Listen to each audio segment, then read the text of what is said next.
What up, my freaks? RuinusInsight here with part 9 of my Total War Warhammer 3 modded Karl Franz Old World campaign. So as we saw last time, a major confederation saw us take Balthazar Gelt's faction into the fold, and, well, one, not so much his territory, because it's all red territory, and we're probably going to just give it away, but nonetheless, it's a good thing, as it's another legendary lord, and Gelt can still go northward towards all of the territory occupied, formerly, I should say, occupied by the southern realms, and maybe help retake the realms from the greenskins there as well, especially as they are moving northward through Blackfire Pass, it seems, which ain't a good thing as far as the Empire is concerned, historically speaking. Otherwise, we also confederated Averland, which is the best of the Elector counts to confederate, and on top of that, Averland had two of the provinces, giving us access to the Grand Cauldron Regulars, Man-Eaters, and the Noble Sons Abroad, which I've been wanting for a while. More powerful Pistoliers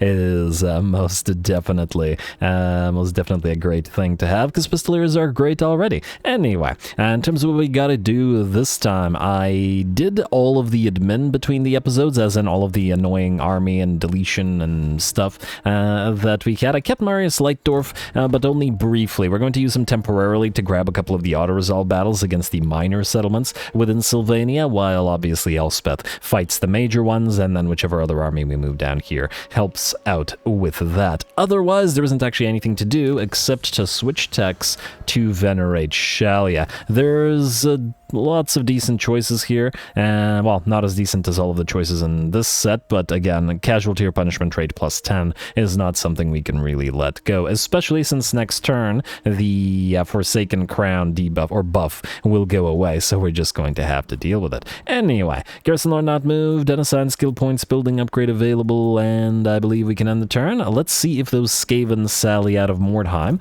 I'm willing to bet 99.99% chance they will, and this guy will probably reinforce as well.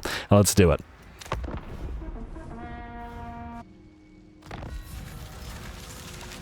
Wow, you know, I say 99.9% likelihood, and this is the time the enemy does not sally out. I mean, what the heck are you doing, AI? You have a much superior army to ours in terms of unit quality and certainly unit tiers. The fact that they have artillery and stuff, but no, they're too cowardly to attack. We're gonna have to wait until I think the Empire siege towers, or just siege towers, are built up, though, because if they're unwilling to attack us, we're going to want to be able to make our way up the walls. Got to remember that these are basic state troops, and well, they're not the strongest, especially under fire from those plague claw catapults. But that's fine. Ally occupies settlement, Bechafen. Oh, they've finally done it. Good. And it'll make it better for once we confederate them. Technology researched, casualty or punishment rate good, trespassing warning ignored from Ironclaw orcs, and we're going back to that assembly line. Gotta get that 20% income from industry, and immediately after that's done, we gotta save 10k to do Ambassador to the Tsarina, because at that point is when we will declare war on these guys, the Tsaryovshchina, and, well, take the territory that is rightfully ours. Now, we will also be fighting Gotrek and Felix. Decent likelihood that it'll be this episode, as we have to counteract the Confederation debuff, but I want to wait until there's 2 turns left. Let it at least partially run its course, and then deal with it. Oh, another plague? You gotta be kidding me. Alright, well, hopefully we can outrun the plague, if that makes any sense. It doesn't. Anyway, we got one more turn until we got the rebellion out of Brass Keep, although I'm a little bit concerned about the fact... Well, I guess we'll wait for it, but we need to move down here to deal with this guy as well, because what if he just goes through these territories towards our undefended territories? I don't want the situation with the More Sleeves Howlers to repeat itself, because that was infuriating. But anyway, Karl has moved. Let's get everybody else moving. Dolph Hertwigens, you have to... Ooh, hello, Dada the Forgotten. Oh, that's interesting. Piles of malevolent dryads with bows. Alright, you've got yourself another fight. And it's a ranged enemy, so again, you're not going to be able to kite them all that well. But I'm sure it'll be a fun fight. Oh no, another rogue army. Okay. We should probably preemptively hunt that down. And yeah, valiant defeat. Not surprising against the Dryads. They're at 150 range though, so they do get outranged at the very least by the Outriders, so we could probably annoy them a fair bit. Well, nothing to do but to level up and go for it. What do we have here? Flamestorm. Let us go through Arcane Conduit, I think. I would like to get Controlled Anger for the fire resistance for Lord's Army, because obviously fire is dangerous to us as well. Though admittedly at the same time there's a decent likelihood that we swap this particular Bright Wizard out to a different army, so, and there is that to consider. Yeah, let's do maxed out Flamestorm for this particular fight and Arcane Conduit, like so. And then the Witch Hunter, nowhere near the retinue as yet, but you can get Scavenge, why not? Probably could have gotten the missile resistant trait, but anyway, DOLPH'S. I always love these types of armies, and against full range armies, it's always a challenge, so let's see what you can do.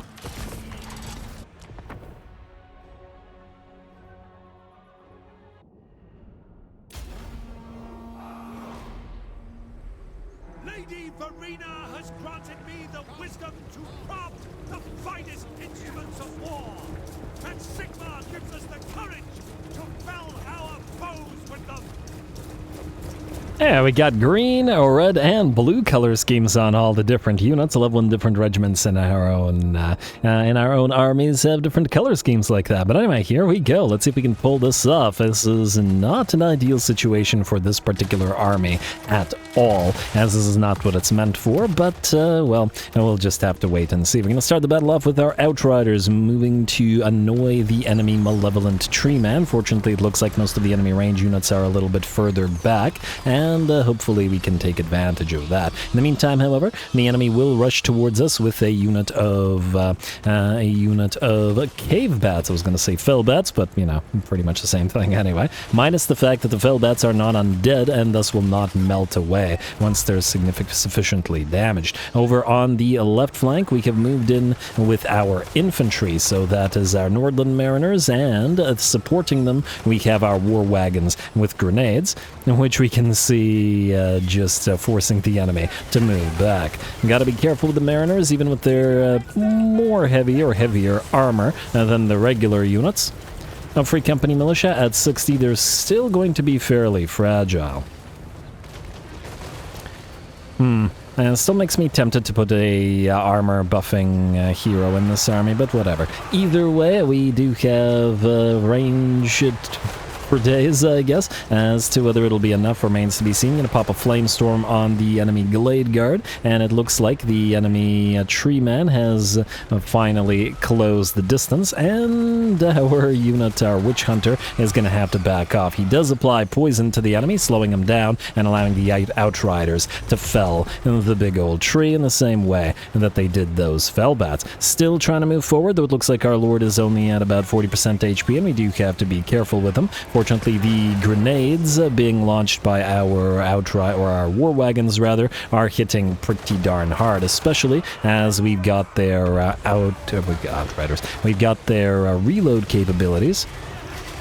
I don't know if they're maxed out. I think they might be maxed out. Are they at 4 now? Was it?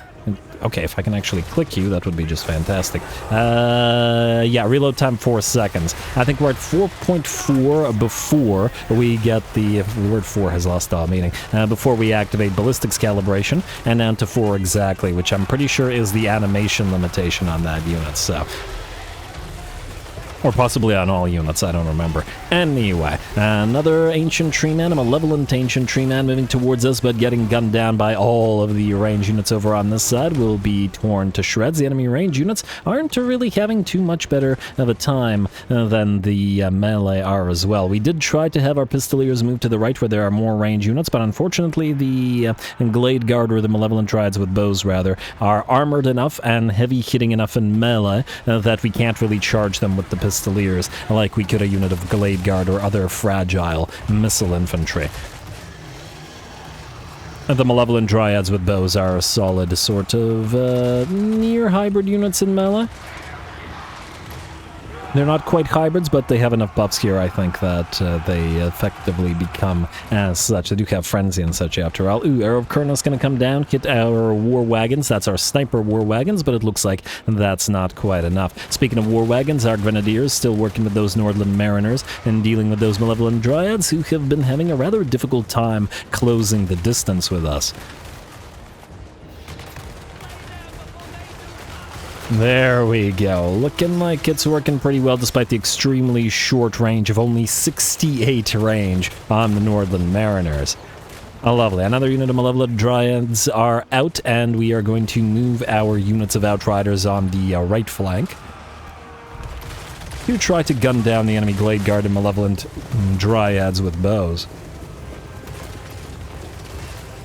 Certainly the better option for it than rushing them with the Pistoliers, which didn't work out so well, and besides we dish out enough damage at range to make it work pretty well.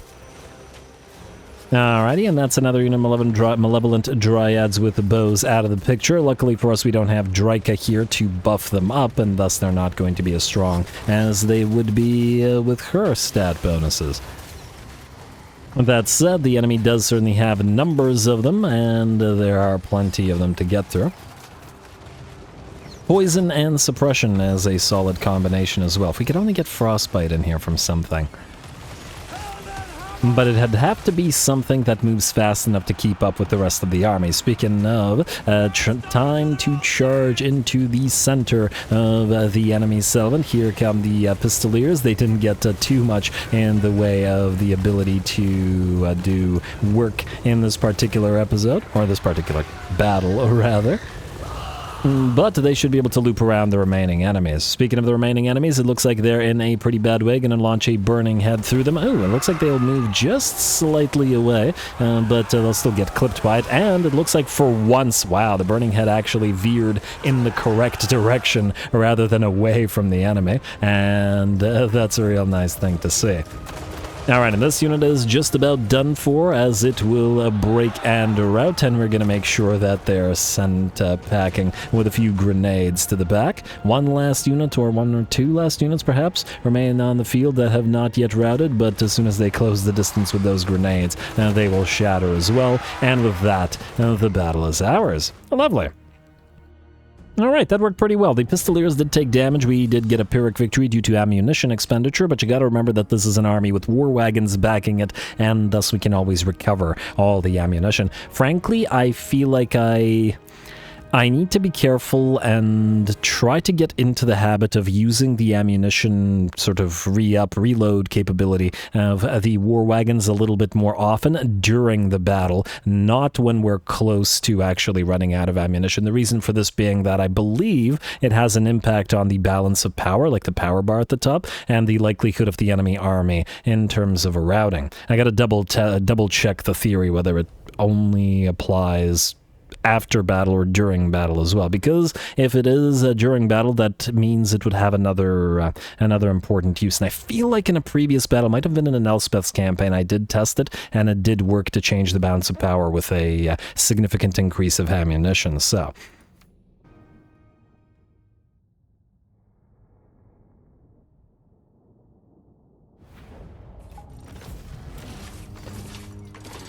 alright, there we go, another tough fight for these guys. Again, they weren't really intended for fighting Wood Elves, but it's certainly not intended to fight the main settlement battles like this. I found it a little bit strange that this is not a magical forest, right? This was Bechafen, was it not? We'll check in a second. We still got 1,000 prestige out of it, I guess. Again, the game recognizes when it's a tough fight, maybe, and I'm happy about that. Alrighty, well done to everybody. Lots of units in this army need names. I mean, well... Yeah, actually, yeah, lots of units in this army need names. Outriders, Pistoliers, War Wagons, Nordland Mariners. Though I guess I could just borrow free company names for the Nordland Mariners in theory. But anyway, yeah, this was Bechafen. It's a temperate climate. There's no woods here. Why? Huh. I guess all capitals for Wood Elves are now forest battles like that? Not even forest battles, but like Wood Elf main settlement forest battles. Interesting. interesting. Not so great for this army, as I wasn't expecting it, but it is what it is. Ooh, we got Deathsinger. That's a nice pickup. Not for Franz, unfortunately, though I'm sure he'd love the regeneration, but a regen, frenzy, and death blow. Man, we have so many purple weapons in this campaign. Every single lord is going to have a purple weapon, aren't they? And ooh, Hertvigens has earned himself a steam tank. Now, how well will the steam tank lend itself to running and gunning? I guess we're going to have to find out. We're going to have to give you like a steel standard or a even better, I mean, at least while we don't have Volkmar. Oh, speaking of Volkmar, okay, wait, I'll get to it in a second. There's a lot of considerations, but anyway, I'll lose the Light College Acolyte for now. We'll give you, at least for now, the Banner of Swiftness, because it gives you Strider and Speed. A little bit less speed, admittedly, than the Steel Standard, but this might allow the steam tank to move fast enough to essentially keep ahead of the rest of the army, if needed, and take the hits for it as well. If we can also, on top of that, get the... I forget the name of the ability, but okay, you're at 19 out of 20. Get the engineer that offers said steam tank the ballistic shielding. That would be just fantastic, on top of the directional shield as well. Yes. Anyway, we'll deal with that as we go. What was I starting to say? Oh, right. So while I was doing the admin to deal with the army deletion and stuff between the episodes, I also did the diplomacy, and the biggest portion of the diplomacy was that we finally gained vision of the Agents of the Moon of Grand Cathan, as somebody pointed out in the early campaign. That gave us a vision of Volkmar, or at the very least, enough vision of Volkmar to actually see him, and it looks like he's actually doing pretty well. Strength rank 41, settlements 10, so there's no chance of him being deleted. We will still need to move... the Volkmar scout down there, because we actually need to spot him, I guess, so... Forget, is it faster by sea?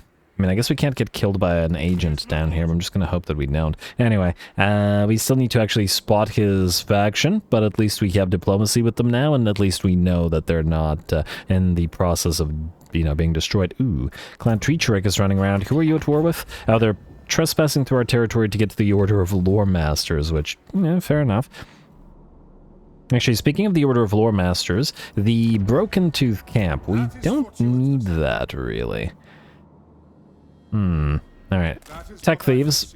These guys might die, I'm not entirely sure. They're not ideal for Tech Thieves because they don't have the right traits, but we got them for free from Techless, and we're at like 8 out of 4 or something in terms of our capacities for the wizards, so we may as well keep them for now. But anyway, what I was saying was, if we could grab the Broken Tooth Camp and transfer it to Techless for money... Okay, he's too poor for it. Eventually transferred for money. And we will do so. But again, eventually. Alrighty, so I see Gorbad's still running around, and we can start... Oh. That's a problem. I just realized, I was about to say, we can start recruiting the army for Balthazar Gelt, but no, we can't, because, well, it all takes 3 turns. Huh. I mean, it would still probably be faster than ferrying an army over to him, admittedly. Which would take even more turns, but it is still quite annoying. Alright, I'll deal with this in a bit. Let's figure other stuff out, and then we'll see. Gavin, as I said, you're besieging, because these guys decided to be cowards today. I mean, they're Skaven, so, that's fine. It's lore-fully accurate. Lore accurate. Boris Broch, you have to deliver that steam tank. I guess you two are kind of headed in the same direction. There's no need to pay for both of you, is there? You're 314 and you're 285. Do you have a horse? You do not. Do you have a horse? You do. Without the horse, I wonder how much faster you'd get. Or how much cheaper you get. 228. Although this guy is... he can travel a lot further, though. Alright, fine. We'll just keep them separate. Deliver their stuff where it needs to go. Actually, speaking of delivering stuff, Karl and Co have moved. Kurtzak, you are going to deliver stuff also to Elspeth. Unfortunately, you don't have a long way to travel. We are also going to immediately build up the Firearms Academy here. We're going to start building the all-rifleman army, so handguns, all of their variants, and maybe some outriders and war wagons on top of that. And then send them to Bretonia, mostly to pick up territories to trade for the 2 quote-unquote imperial territories that we want out of there so that we can build Bretonian units. Richter, oh right, that's this guy. I was like, who are you? Waldemar, you, my friend, unfortunately are still in plague ship form, so you have to stay here. We've got your Hellblasters coming, since you're going to be our artillerist. Theodric von Blutten, you are going to head to Kiel, I guess. Don't you Kiel some wood elves there? Yeah, you can feel free to march stance. I don't think anybody's going to do anything about it. I'm a little bit worried about these Skaven going after Finley, but I'm just wondering, what's the likelihood of them having another stack out here? They do have 2 settlements. Where's the second? Oh, is this a Skaven settlement? Huh. Where could they have another settlement? There's no other ruins nearby, so it's gotta be that. Bechafen has taken Horno, which didn't have rats. I'm not sure. Well, that's alright then. We'll ignore it for now. Friendly... I mean, even if you get ambushed, I'm sure you'll be okay. At least if you get ambushed by this guy. I'm willing to risk it, let's say. And then deliver what we need to deliver. Alright, like so. And stay there and try not to die, sir. Alright, who else do we have to move this particular turn? Elspeth, yes. You are going to have to, well, declare war. I don't see any of the full stacks. Let's besiege Schramleben.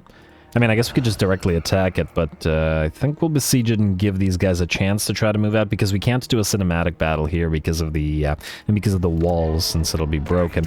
You are currently at war with Tempelhof. Interesting. And you are also at war with Waldenhof. Huh. Wait, all of the vampires are in the midst of a civil war? Vlad is fighting all of the other vamps. That's kind of interesting. Rather than the Empire. He's still strength rank 16, so he does have a ton of armies running around, though. I guess we could ask one of these guys to join the war against Vlad. Weird as that may seem. Join war against Sylvania. 2.5k? Yes. Yes, thank you, Tempelhof. I love it. Just before you die, too. Alrighty, and then Elspeth, you can besiege Schramleben. We might just straight up attack it because, I don't know. The likelihood of them actually getting an army here to help feels pretty low, let's say. But we'll see. You, Marius, you're gonna go right here. And you're gonna wait, because we don't know if there's several full stacks moving around out there, but at least we have the garrison. Ooh, actually, speaking of, the Grand Cauldron, yes. Wine, spices, control, growth for all provinces. The moot is the breadbasket of the Empire, after all, and, well, we gotta make sure that it lives up to its name. You are also going to get a weaving house. Put those halflings to use, and I might as well build the clothier and the livestock pens. Don't really care about the farm, at least right now, but we can delete it later. I think this is one of the very rare campaigns where I don't spam growth everywhere. I usually spam growth buildings in every single territory, but it felt like it wasn't as necessary in this particular one. Anyway, Elspeth, we might fight with you in a second. Gosser, you are still waiting for the rebellion, which hasn't changed. You...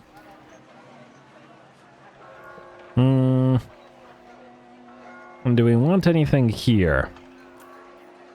I mean, and technically there's handgunners in the war wagons, so they would work nicely with them as well, plus they could re-up their ammunition. Do we want to get a couple cannons in that particular... Well, I feel like a Hellblaster would feel more appropriate with the handguns than perhaps the regular... well, than the cannons would. I think, I feel, perhaps, maybe. Let's start building it. We'll build one for now, and then we'll see. It'll also offer the army siege attacker, which again is an important thing. Leopold Wolfhart, you have fixated. We could use you as another tech thief in theory. These guys will already hate us. Oh yeah, they're already going to hate us. And then if you die, you die. Death is not the end. I don't dislike the fixated trait, though.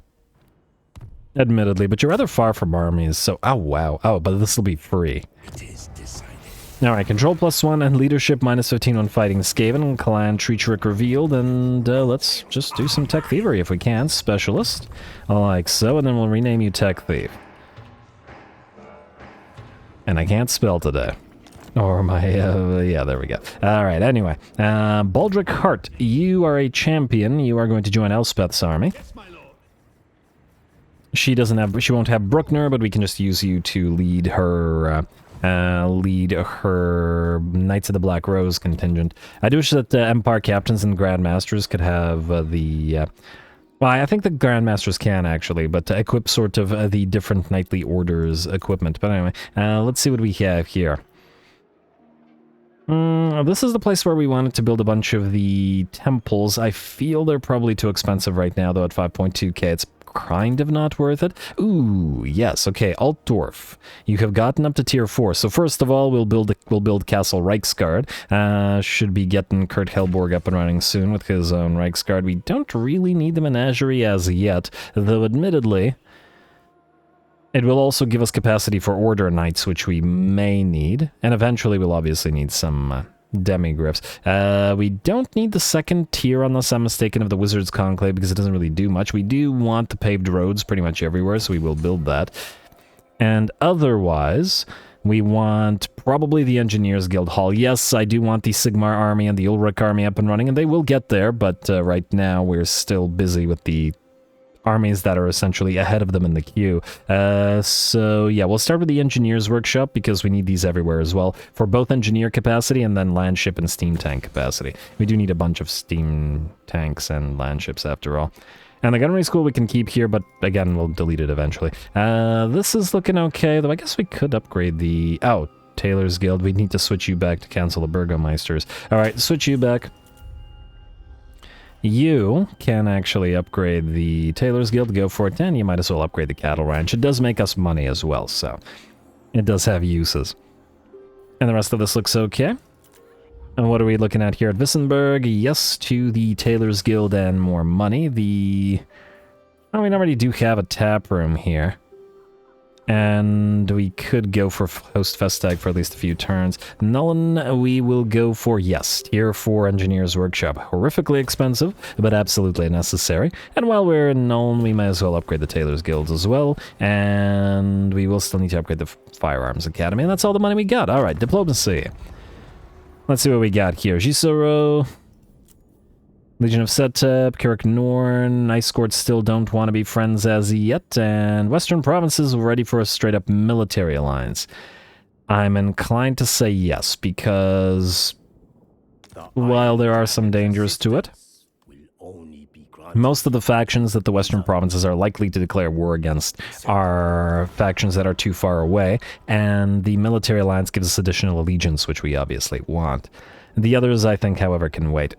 Yeah, including the Great Orthodoxy. At least for now. Hunts Marshal, you're ready for...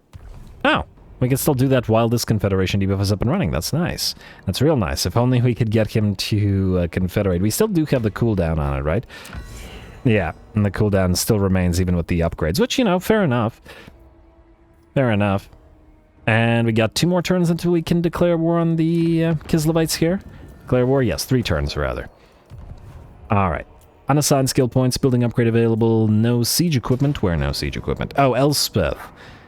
We could just fight this manually rather than waiting. I just feel like they won't sally out, even if it won't work cinematically. Maybe. Alright, fine. Let's just fight it manually real quick. Since the cinematic won't work and there's a decent likelihood. I don't want to waste Elspeth's time waiting, you know, because, yeah, reasons.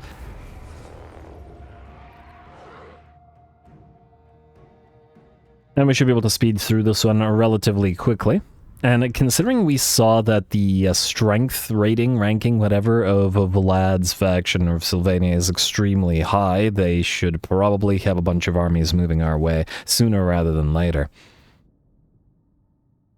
On the bright side, the Steam Tank and the Hellblaster will get to us relatively quickly as well, so that will power up Elspeth's army pretty quickly. Alright, start deployment. We will have the cannon and the artillery piece knock holes in the enemy walls and destroy the enemy towers. Elspeth, you can do whatever you want. And nobody here can really threaten you in any way. You guys are going to get ready to move forward. The Free Company militia to be taken out of this army eventually. The Knights waiting. Still got to earn the stripes of the regular Empire Knights, and then you guys can be sort of behind the rest of the army. Alright. Oh, actually, maybe don't block off the artillery. Especially the rocket battery, as that thing always has a danger of hurting your own units. Alrighty, there we go. Start battle, attack this, and then we'll speed it up. Elspeth, you can activate the Forbidden Rod because you have a massive amount of healing. Regen and all that. Alright, then I would like you to activate the Spirit Leech on that unit of Vargeists, and then I would like you to get a Purple Son of Zerayas for 2 Winds of Magic on, I don't know, let's say this Graveguard unit. And then I would like you to Fate of Biuna on the Cairn Wraiths, because they'll take a lot of damage from it. Oh, tower's already down. Alright, you guys switch to the other tower, my bad. Didn't notice it. Alright, Fate of Biuna is down. Let's get the big ol' Coruscating Blast on Vargeists here. And wait for the tower. And probably should knock down those other towers as well. Alright, a little bit of damage out of the Spirit Leech, but it's never been a crazy spell or anything like that, but it's so cheap that it'll work. And... ah, no dice. Alright, just fight them in the air then, it's fine. At least I hope it's fine. I guess we're about to find out. Alrighty, Fate of Biuna is down. We got another Spirit Leech coming in though. I guess we could activate Dark Walker to get the 40% physical resistance so that these guys can't hurt us out. And so that the bats can't hurt us either. Spirit Leech the Vargeists. Lovely. And just keep on fighting. Alright, how's that tower looking? Pretty bad. Cannon, you can switch to this tower. Artillery, you can sit there. Let's move the guns forward, or at least start moving the guns forward. Like so. And like so. Nobody is needed to protect the other units. And Cav, you can slow walk your way all the way over. Alright, artillery, you are blocked by something. Name, move forward. I guess the cannons are in your way. There is a tendency. How's Elspeth doing? Pretty okay. I'm gonna need another Spirit Leech and a few other things, of course, but otherwise, just keep on dishing out damage, knock out those Vargeists. And we're okay mana-wise. Let's go for another Spirit Leech. Actually, they're pretty much dead. Let's hit the Cairn Wraiths, and then let's do another one of these. And speed it back up. Alright, there's that Purple Sun. The Vargeists are pretty much done. I'm surprised that Elspeth does magical damage with her attacks. Yes, yes. Maybe we should land and kill the Cairn Wraiths. You know what? Actually, land from the other side so that it... oh! I didn't even realize the enemy had a vampire in there. My bad. You. Go target these skeleton warriors or something. Although I guess we could try to knock a few holes in the walls as well. You know what? Yeah, fine. Go for the fort wall. Tower is done with one more blast. You can help out with the hole in the wall thing. You guys are moving in. Alright, then we'll knock down the gate as well. Everybody else move forward like, I don't know, like so. You should be in range. Elspeth, Spirit Leech, and Fate of Biuna on, I don't know, let's say Graveguard. I mean, there is another ghostly unit running around somewhere, but I don't know where it is, so I'm not going to bother looking for it. Wall is nearly done for. And are you guys in range? You are not in range. Alright, well, fire upon whatever you can reach. Should be good. And you can move forward and fire upon this. Be a bit until another Spirit Leech. We can probably knock out the other bats, though, because they should be still a threat to some degree. You, break through the gate. You, fire upon whatever you can reach. Speed it back up. Purple Sun right there. And they moved away. Not so bad, though. And is that vampire still running around down there, or did we kill it? Oh, there it is. Alright, just Overcast. Oh, no, Overcast is going to make it cool down longer. Alright, go here. Spirit Leech the Vamp. And, that's what I was worried about. Ooh. Oh, guys, no. Oh, the bats are gonna do more damage to you than... Alright, Knights. Okay. Okay, we also gotta make sure that the rocket battery doesn't kill off our own units. Yeah. The grenades are such a threat if you're not careful. And oh, they summon zombies on top of this at the same time. At least the Free Company Militia can fire backwards. And frankly, the Null Ironsides are probably once again going to take more damage. Why are you guys so slow? And Cannon, are you serious? Did you just kill like 8 knights with a single shot? Oh, okay, the artillery. Well, it doesn't really matter, but it is funny. Alright, well, these guys are nearly out, and why are you just walking? Alright, the gate is down, though. Alright, Knights, I do believe I said you had to have a chance to earn your stripes, so get ready to move on in. Once these guys are all out, Elspeth, you can help clear them out. Let's speed it back up. And artillery, you can keep attacking. You can knock another hole in the wall, and Elspeth, get ready to move. Ah, there's the... Oh, no, it's the same one. Spirit Leech on that unit of Karen Knights. Empire Knights, move in. Move in as well. Charge, charge. Oh, you're deciding to go through this area? Alright, whatever, doesn't matter. You can keep attacking. Cannon, you can make another hole in the wall right here. And we got another target for a purple sun. Maybe. Like so. See if these guys try to move towards the knights. They sort of do. Alright, well, knights, keep on working. In fact, go out here together. Elspeth, keep annoying the enemy. And fire. Do we want the range units to participate in this? I mean, we could, I guess. Alright, fine. Move you here, but don't bother with the free company since we don't really care about their XP. We can move in the grenadiers as well. And I see these guys are still running. Alright, come on. Alright, maybe we can watch the knights fight a little bit. And it's the Empire Knights working together with the Knights of the Black Rose. Again, they got to work their way to become inducted into the order. And where else better to be inducted into the order than fighting in Sylvania, right? Alright, turn around. I know that they're shock cav, at least the regular knights are, but the Knights of the Black Rose are not, so it's fine. Alright, Elspeth, I guess you could just fight these yourself since the enemy isn't gonna, alright, do it for us. Range units, so let's set you up right here. Okay, no, maybe like this instead. Now, you guys want to get a volley into the enemy there? Volley of grenades, I mean. That should help out the knights a little bit. Just speed up the matter a tiny bit. There we go. Probably going to kill off a few knights as well. Alright, maybe try to volley into those dire wolves as well. Alright, looks good to me. Knights have nearly cleared out the enemy. And let's see, Graveguard are nearly out. Let's pop a Spirit Leech on them as well. And we can also do Dark Walker and then Time Lapse or whatever it's called. Do a basic Purple Sun as there is just to speed the matter up. You guys are still damaged and... Oh, look at that. These guys have moved forward. Oh, you guys, no, don't grenade them. Like so. Knights, nearly through. Alright, in fact, move out the Knights of the Black Rose. Let the regular Knights fight a little bit more for additional XP. Ah, you're ready to level up. Beautiful. And, okay, let's not kill off too many of our own units. Alright, free company, take the place of those other units so that they don't get damaged. You, engineer, move on in. Alright, Knights of the Black Rose, you're moving up here. Elspeth, go find the other units. The irregular Empire Knights, keep killing those Skeleton Warriors, which are out. Elspeth, go find whatever. Speed it back up.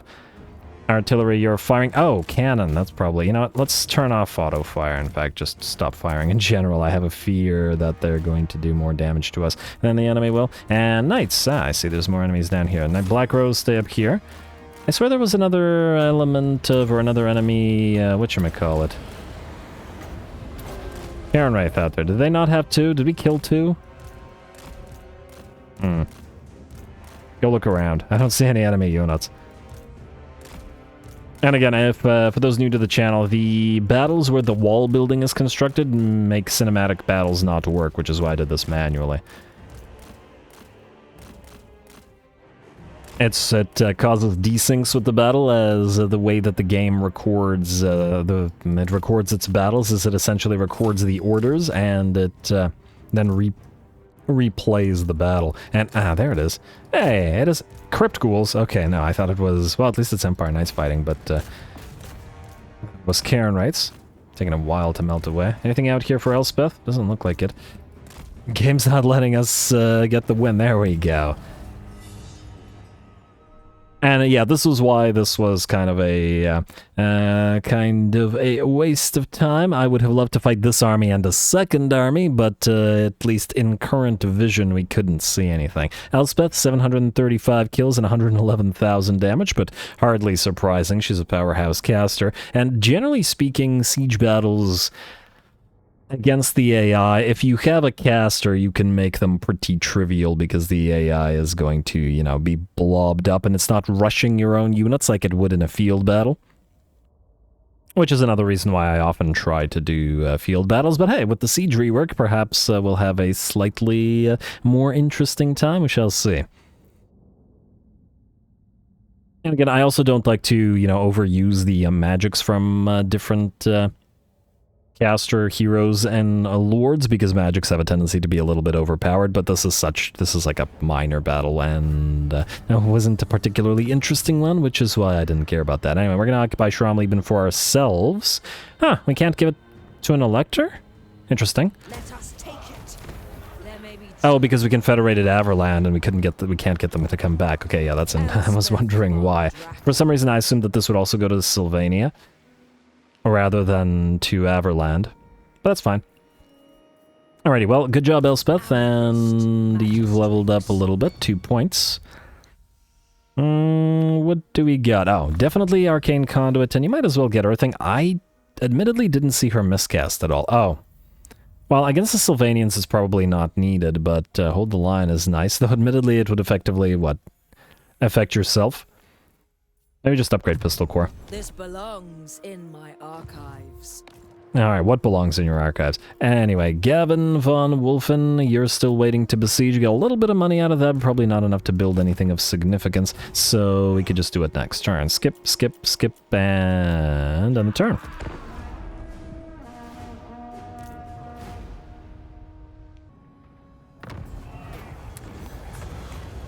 Alrighty, what do we have here? Midland has come under attack. Yeah, we'll hire nearby mercenaries, and then we'll... Yeah, we'll auto-resolve that. Alright, and then we'll take our money back. Lovely.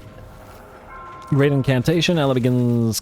Yes, yes, thank you, Bordello Errant. Alright. Okay, we desperately need to get armies into Bretonia now. Now, we can trade both of the territories from Bordello... Oh, unless they got a capital there. No, we're good. The only unfortunate thing is Castle Gisoro is tier 4, and it's going to be difficult to trade it from them, but if we can maybe take Castle Bordello, depending, it looks like the orcs might lose it. Well, I don't know. Can they defeat Grom the Punch? I guess we'll see, but this is really good. Gustel Meyer has got a messenger. No, thank you. Diplomatic relations reduction with Cult of Sigmar. This is tremendously rude. The Graf who holds sway over this region is offended that the Emperor did not invite him to the grand feast of Sigmarzeit. And diplomacy with them will be a little rocky for a while. Alright, Alright, who got that messenger?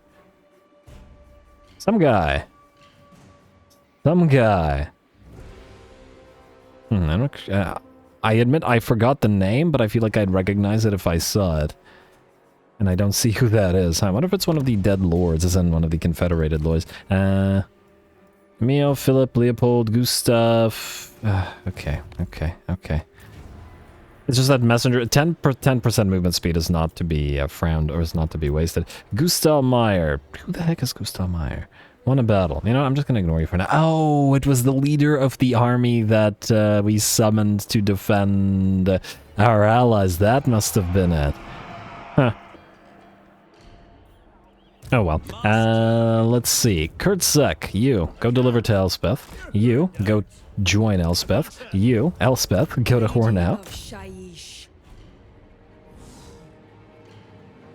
Huh, still not seeing any of their armies. Ooh, I guess we could auto-resolve this, but if there are other armies nearby, we could take damage, and at the same time, it's such a minor battle. I wouldn't want to waste time with it. You guys are still not willing to... Wait, I forgot. Does this have a wall? Oh, it doesn't, so we can actually fight this. Alright, fair enough. Alright, then I guess you guys are going to move on into help. You're not really needed here, but you may as well... Oh, well. I wonder if you could still be able to reach Kiel. I hope you can. Let's go here. And... Yes, you can. Alright. Then, you. Friendly. At least for now, I would like you to trade... I will do anything for Sigmar. Moment. I want to see how long until we get the other Drakewald riders, because we want at least a couple more in the Drakewald army. What do we have here? Ooh. Alright, we gotta summon the Grand Cauldron Irregulars to, or regulars rather, to start the countdown or cooldown. Bordermen, we will summon into the Grenade army, which is well on the way. I also want to see...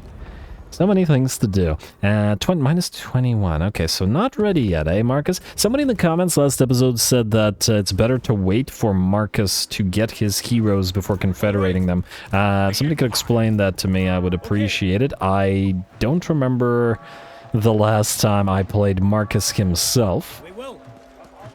Do his heroes not... do his heroes not automatically appear? Does he have to do like quests for them or something? Does he not automatically get them? So I see that he only has one right now, and that might not even be Wolfgang Aglim. I don't remember that name, so that might not be his unique witch hunter. So are they all in? Were they all in Marcus's army and wounded, or do they get, you know, quested out, or what happens with them? Anyway, I would appreciate if somebody could inform me as to how that works. Wurtzen, you. Okay, wait, are we ready for this? 2 turns. Okay, I hate having Karl stand here, do nothing. Maybe we just do the Godric and Felix fight. I wanted to wait for 1 more turn, though. Maybe we can still wait. On the bright side, you can take out this rebellion, which is what you were waiting for here. And then auto-resolve, for obvious reasons, and then take the money. And then... oh, you still have mountain pass attrition? Oh, you're gonna suffer attrition? I wonder if it would have been faster... huh. You could just have Karl do this instead of bothering with you. And then have him move down here. Maybe that's the better way to do it, because you're closer, and then you would have to travel away. I don't want you to move into Rosefels, though, because you have the Plague, and we'll for 2 turns, so maybe stay in the Plague territory until we're good. Yeah, I think that's the better way. And we can still make use of some of these units by, you know, upgrading them into other units rather than just deleting them, as they've done a decent bit of work now. Anyway, Karl, stay there, at least for now. And Dolph Hertvigens, you... hello. You got another little army here. Isn't that cute? And by little, I mean a full stack. You are gonna go down and attack them, I wager. Damn, the dwarves are taking more territory. Oh, it's so annoying because we're going to have to trade it. We're gonna have to trade all of it. But it is what it is. What do we have here? Ah, War Dancers and Malevolent Treemen. I like it. I like it a lot. This is, I guess, one of Dolph Hertvigens' days. Let's level him up, though, because I think he needs it. You want stand your ground, and we'll probably want neither of these. We don't double dip with the free company, do we? We do not.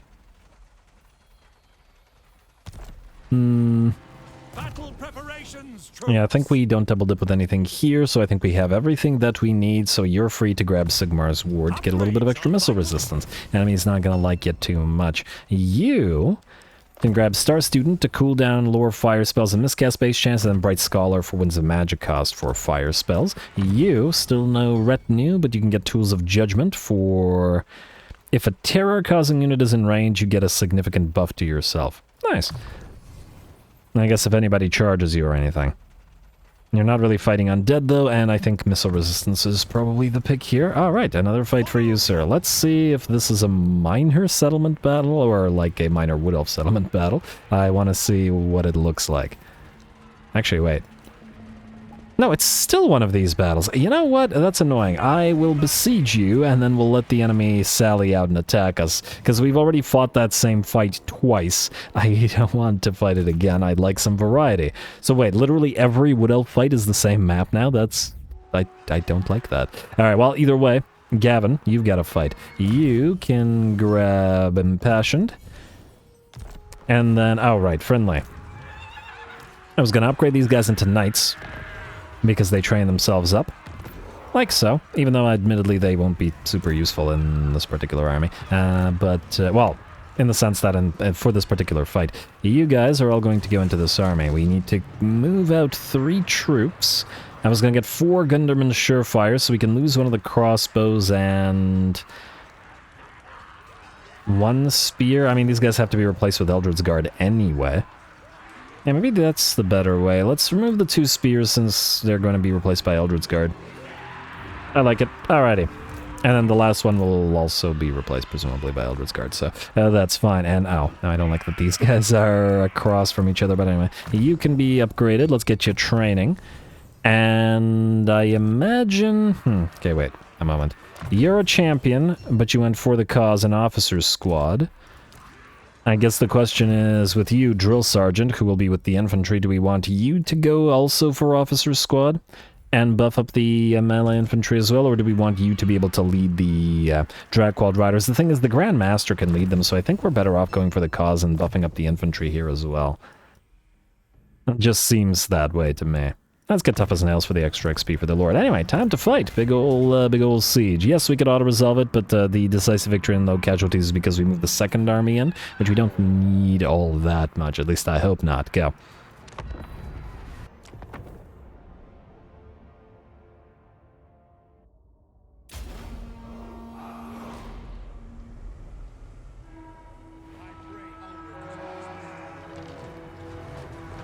Alrighty, here we go. Our ram is swimming through the water here, or through the through the land. But I suppose Skaven have seen far crazier things, and do see far crazier things on the daily. Oh, I like all the shields on the side of the ram. Admittedly, I haven't seen the Imperial towers and the siege towers in Ram all that much, simply because it's rarely needed for the Empire, as they have all that artillery capability of theirs. Anyway, time to start the battle off. We're going to summon that Manticore and drop it down among the Death Globe Bombardiers and Death Globes, or Poison Winds, up there. And on top of that, we have done significant damage to them using our Amber Wizard, who used the Overcast Flock of Doom on them. We can see he has 17,000 damage from the single cast. While it hasn't killed any of them, it it primed them for getting killed and by everybody else. In the meantime, we are going to try to disable the Plague Claw Catapult and the Warp Lightning here, and then move onward afterwards to the other Plague Claw Catapult. In a few seconds, we should be able to summon the Hawks. There we go, via the Kettle's Call, and have them help out with those artillery. Again, gotta love the Amber Wizard, and soon, just a few more levels, and he's going to have a Griffin mount as well. I definitely want an army where we have multiple Amber Wizards, and maybe 4 Amber Wizards, all on, not Manticores, but Griffins, and of course a Lord on a Griffin. Be a pretty big sort of shocking impact from 5 flyers like that.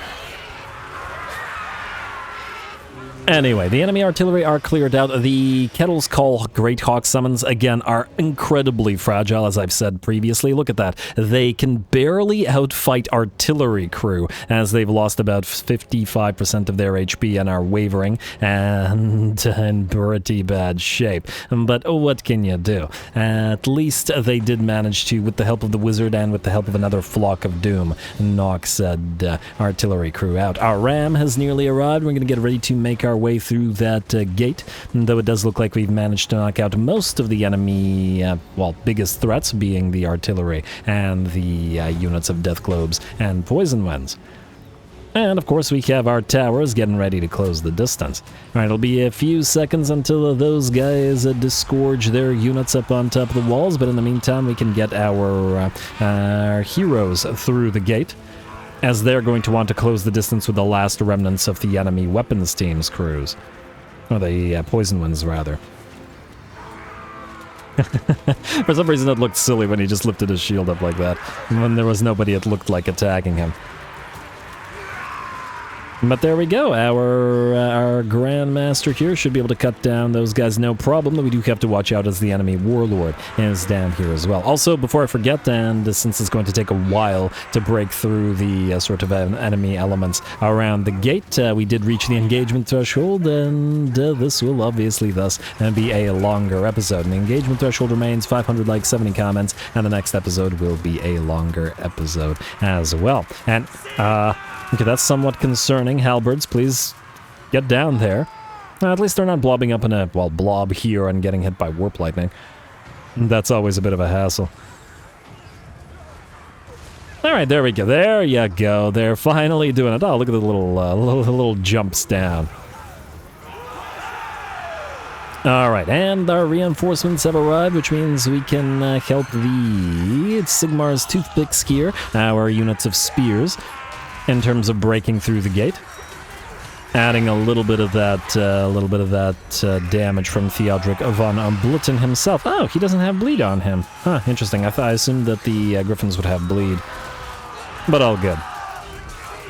And we still have plenty of splash damage, and just generally speaking, they are powerhouses, so good for them. Anyway, the bounce power is at about 85% in our favor, though unfortunately our heroes have gotten trapped over here. I'm going to try to use their mass to get out of that eventually, but for now, it's just a matter of trying to clear out the remains of the enemy catapults and range units while we work on the rats in a good old-fashioned melee brawl below.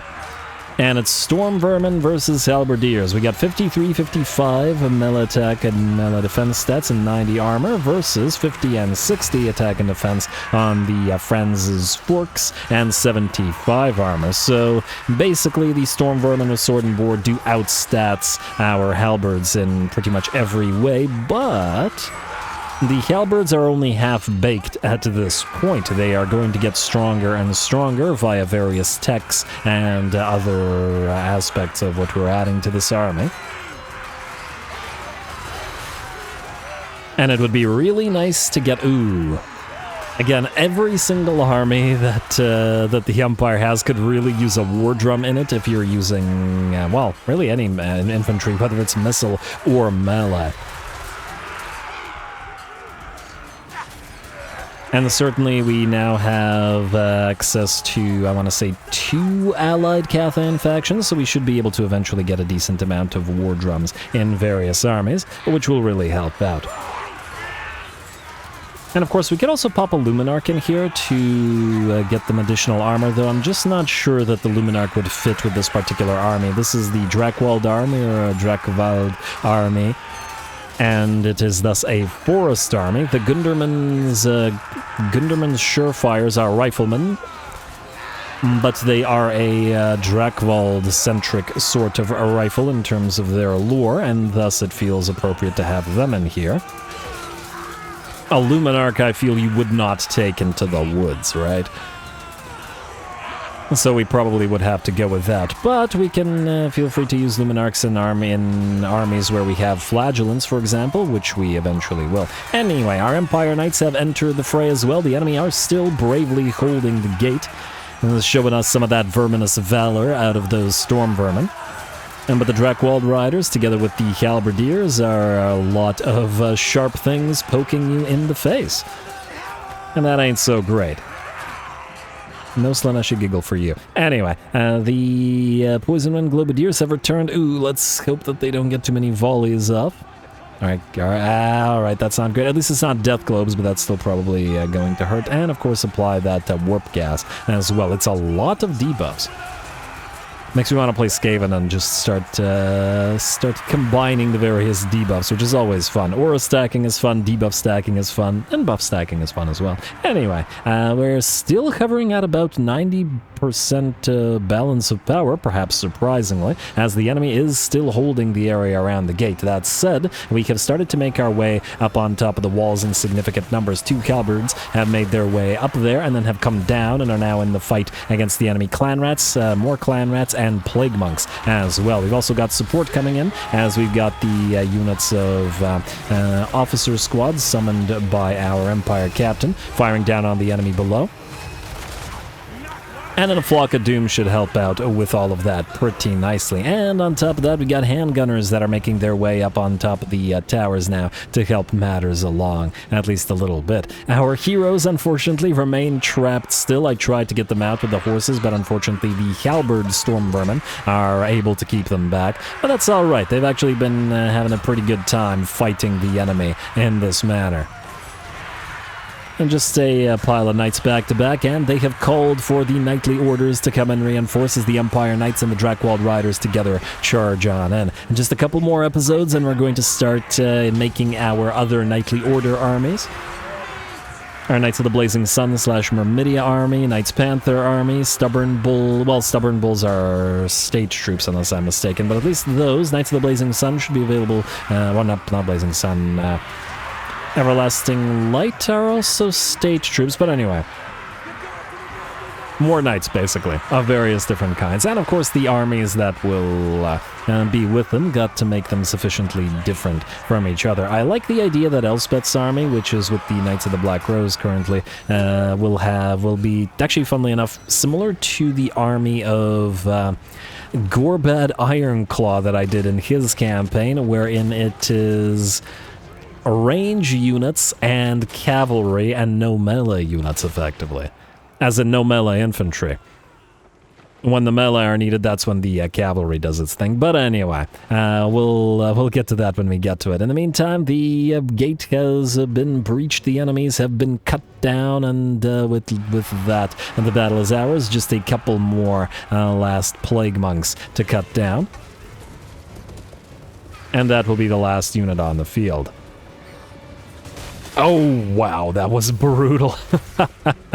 Oh, the sudden, I don't know, firing squad from the Free Company, and handgunners, taking the head of that rat and finishing the battle up. Very nice. Fun little siege, and, well, I'm glad we fought it. I still think, however, that the enemy should have sallied out because they had a solid chance to fight us in the field. If they did, 1-on-1 rather than 2-on-1. So, I don't know, it's to the AI, it's the AI's problem.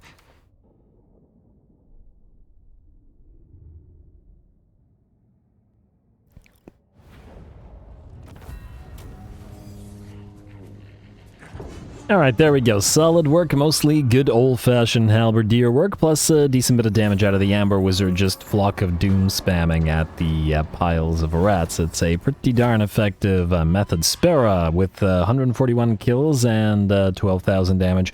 Did the best of the knights. As for the halberdiers, it'll be one of the unnamed ones, I'd wager. 159 and 156. So, actually, Franz's Forks got 163 kills and 14k damage. So the two named units did a little bit better than all of the unnamed units. I've oft held the superstition that as soon as you name a unit, it starts performing better. So, yeah, anyway. There we go. Mordheim is ours. We've got an armory here and a foundry. Well, that's kind of serendipitous. We'll keep the foundry. We don't really need the armory, however. We also don't want to collect the income here. We'll want to pop you into Council of Burgomeisters and then build the Sigmar's Rock. Melee attack +4 for all characters and corruption -1 in all provinces, plus a -2 adjacency corruption reduction. Lovely. Deadwood is ours, and what do we have for engineers? Field researcher, melee defense and weapon strength. So you like to fight in melee. I don't really care about that. Extra reload augment, meaning this replenishes your own ammunition. I also don't really care about that. I don't see you fighting in melee a lot, I gotta say. And the loss of range is not a good thing. The main thing is I want that engineer for this particular army, but since I don't like any of these, we're gonna have to mill them. 2,000 gold to mill, though. It's a little bit iffy. How fast are the engineers, out of curiosity, when they're on their Meccano Horsey? They move at 53 move speed. This is probably debuffed due to our... Oh, right. I forgot about... Oh! You won't let us auto-resolve this. Really, this? Okay. We'll deal with that in a second. Maybe we'll fight it cinematically and just not cast anything, just because. I protect the Empire. Since we couldn't fight this one cinematically. Oh, also, you're supposed to go across the water. Anyway, Marius Leitdorf, I'm a little bit wary of moving you up north. I don't want him to kill Vlad. I want Elspeth to deal with it, and he's running out of territory rapidly, but he's still strength rank 16. It does mean that he's got several armies moving around out there. Anyway, what was I considering? Oh, right, the engineers. Extra reload. What's their ammunition like? Where's Elspeth? Alright, that's why I took a look at Elspeth.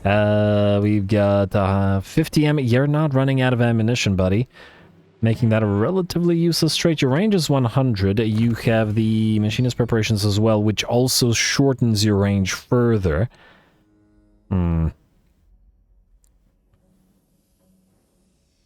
I feel like we don't want to reduce your range, meaning that's a bad trait, unfortunately. Well, we could always wait and hope that one of these guys just gets swapped out over the next turn. I guess we'll wait. Alright, fine. We'll see. Richter von Wolfen, you are taking damage because what? Oh, you got besieged by some Pyrrhic victory. Whoa, what the heck is this? Demi-Griffs, Reichsguard, Great Cannons, Hellblasters, Hochland Long Rifles, and Great Swords in a rebel army. Okay, interesting. Certainly interesting. That might actually be kind of worth a fight. Go figure. Alright, we'll fight it then. Just for fun, why not? Do you want anything here? Wind Blaster, non-center bolt? I get Curse of the Midnight Wind, good spell. Alright, fine. Unexpected, but they've got super elite troops, and the Demigriffs at least are going to be something of a problem. Go.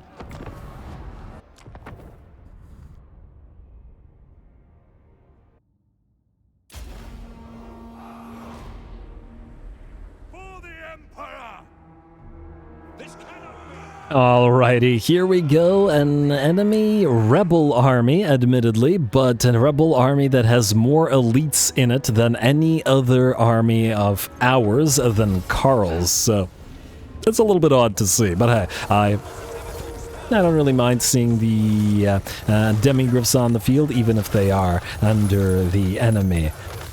And now, we are going to start the battle off with the Gehenna's Golden Hounds on those Hellblaster volley guns. Why the Hellblasters rather than the cannons? Because Hellblasters are amazing. They're OP. They're good at everything. And we don't want them firing away at us. We will hit the Great Cannon with our mortars, which we have deployed up on that cliff above, where they will hopefully be safe. And we're going to help the mortars out with the Searing Doom upon them as well. And the Hochland Long Rifles are firing away at us as well. Probably a couple turns until we start building our own, as we want our handgun army to go into Bretonia. Mostly it amuses the idea of, sending gun units specifically to help clear out Bretonia amuses me. Show those Bretonians how it's done, essentially, rather than allowing them to eschew the use of the of all those guns. But anyway, time to charge the enemy. They do have great swords and halberds and those demigriffs as well at the front of the line. But if they commit too many troops to the defense of the front, they will get ripped apart by our units of Knights of the Black Rose. First of the unit of Hochland Long Rifles is about to get charged by them. Second one as well. And then the third one, I believe, will be safe because the Reichsguard are currently in the fight with our Knights of the Black Rose. There we go. Between the bleed and the armor, the Hochland Rifles are going to get obliterated, well, and the fact that they can't really fight in melee at all, and are quite fragile. Yeah, there we go. Up here, the Reichsguard have been fighting the Knights of the Black Rose. The Reichsguard lost about 40% of their HP, and the Knights of the Black Rose about 20% of theirs. Not surprising, as the Knights of the Black Rose are melee cav, and or just general cav, whereas the Reichsguard are shock cav, and they're not going to win a drawn-out fight like this. Can't use their massive charge bonus in those lances of theirs. The demigriffs have largely been focused down by all of our range units, handgunners and crossbows all firing away at them, and we are disinclined to let them escape as well. Gonna apply a little bit more bleed to them with a few of those Knights of the Black Rose, who may not be riding demigriffs, but who look just as good regardless, thanks to that absolutely fantastic plate armor of theirs. A little bit edgy with the red and black, maybe, but nonetheless, they look absolutely gorgeous. Anyway, bounce power shifts to about 90% in our favor. Most of the melee units, with the exception of the great swords and this one unit of halberds, have collapsed. The Reichsguard are still attempting to fight, but there's 3 Knights of the Black Rose, and that they're going to have to deal with now, and I just don't think that's particularly viable. The enemy lord is now surrounded by our own great swords, while the enemy great swords attempt to hold off swordsmen and halberdiers. I guess they never learned from the Empire Secessionists, our first foe in the campaign. That seceding from the Empire doesn't work out so well.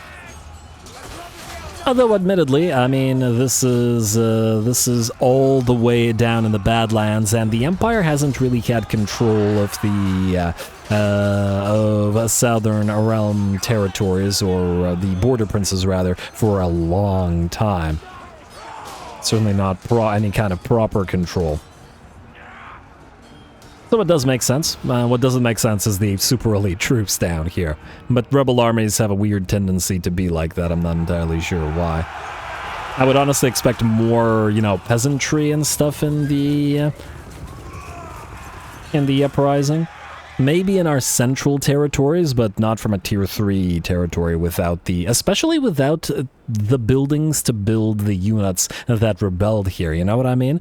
Like, where did they get these units? There is nothing anywhere close. They'd have to travel for like 10 turns non-stop just to get close to an area where we have a building that would allow us to build demigryphs or anything like that, you know what I mean? But anyway, with that, the rebels are destroyed. We have chased them down, and I think by and large, I think only one unit will have escaped. Let's find out.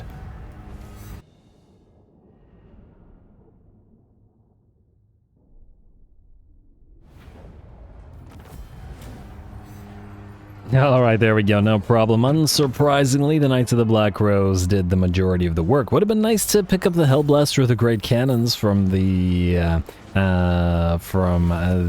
rebels, but oh well. Don't need to heal, it's 2.2k, and we'll certainly take that, and then knock out the last remnants of those rebels before making our way back into our own settlement. Alright, build that guardhouse. I had cancelled it because I figured that these guys would immediately attack us, but they didn't, so we're free to build up those walls. Auto-resolve. And Gleaming Pennant. This is leadership +5, so it's irrelevant. Just take the additional tiny bit of cash. Alright, you're only here temporarily until Gelt comes back anyway. Oh. Is this a rebel faction? No. Scabbii. Kalkmir. We could give it to Karazakarak, but... It probably wouldn't give a Barakavar, although Barakavar and Dakharaz are green territories, funnily enough. Out of curiosity, are these guys at war with you? No. So if we were to give you Kalkmir, would you swap that for Dakharaz? Do we care about Dakharaz? I don't know.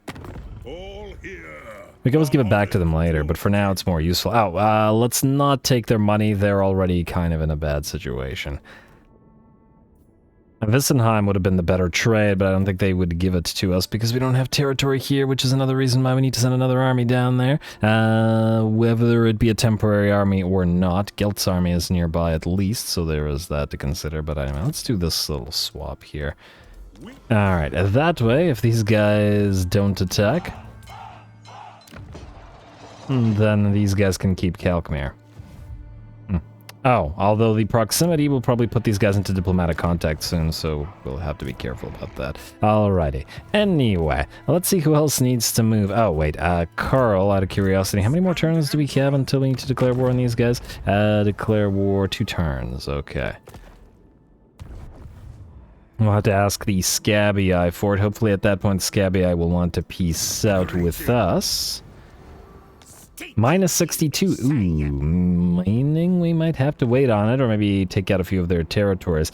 It would be nice if the dwarves weren't wasting their time on, you know, imperial territories and would, you know, fix their own situation. Look at this. Zufbar is full of Skaven. Karasakarak, the Silver Road, Grildrin has all fallen. This is all Skaven and greenskins. But yeah, come down to the Empire.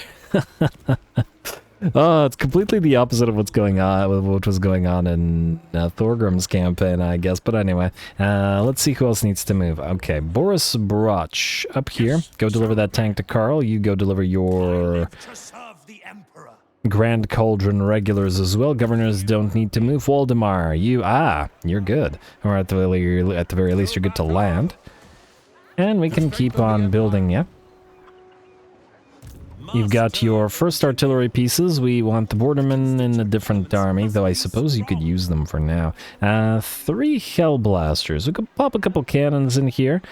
I want to save the Hellstorms for Gelt, though, because we have a limited capacity for them right now, and that remains an issue. Let's do some mortar war wagons rather than regular mortars, because they can refill ammunition, but still, you know, function as mortars.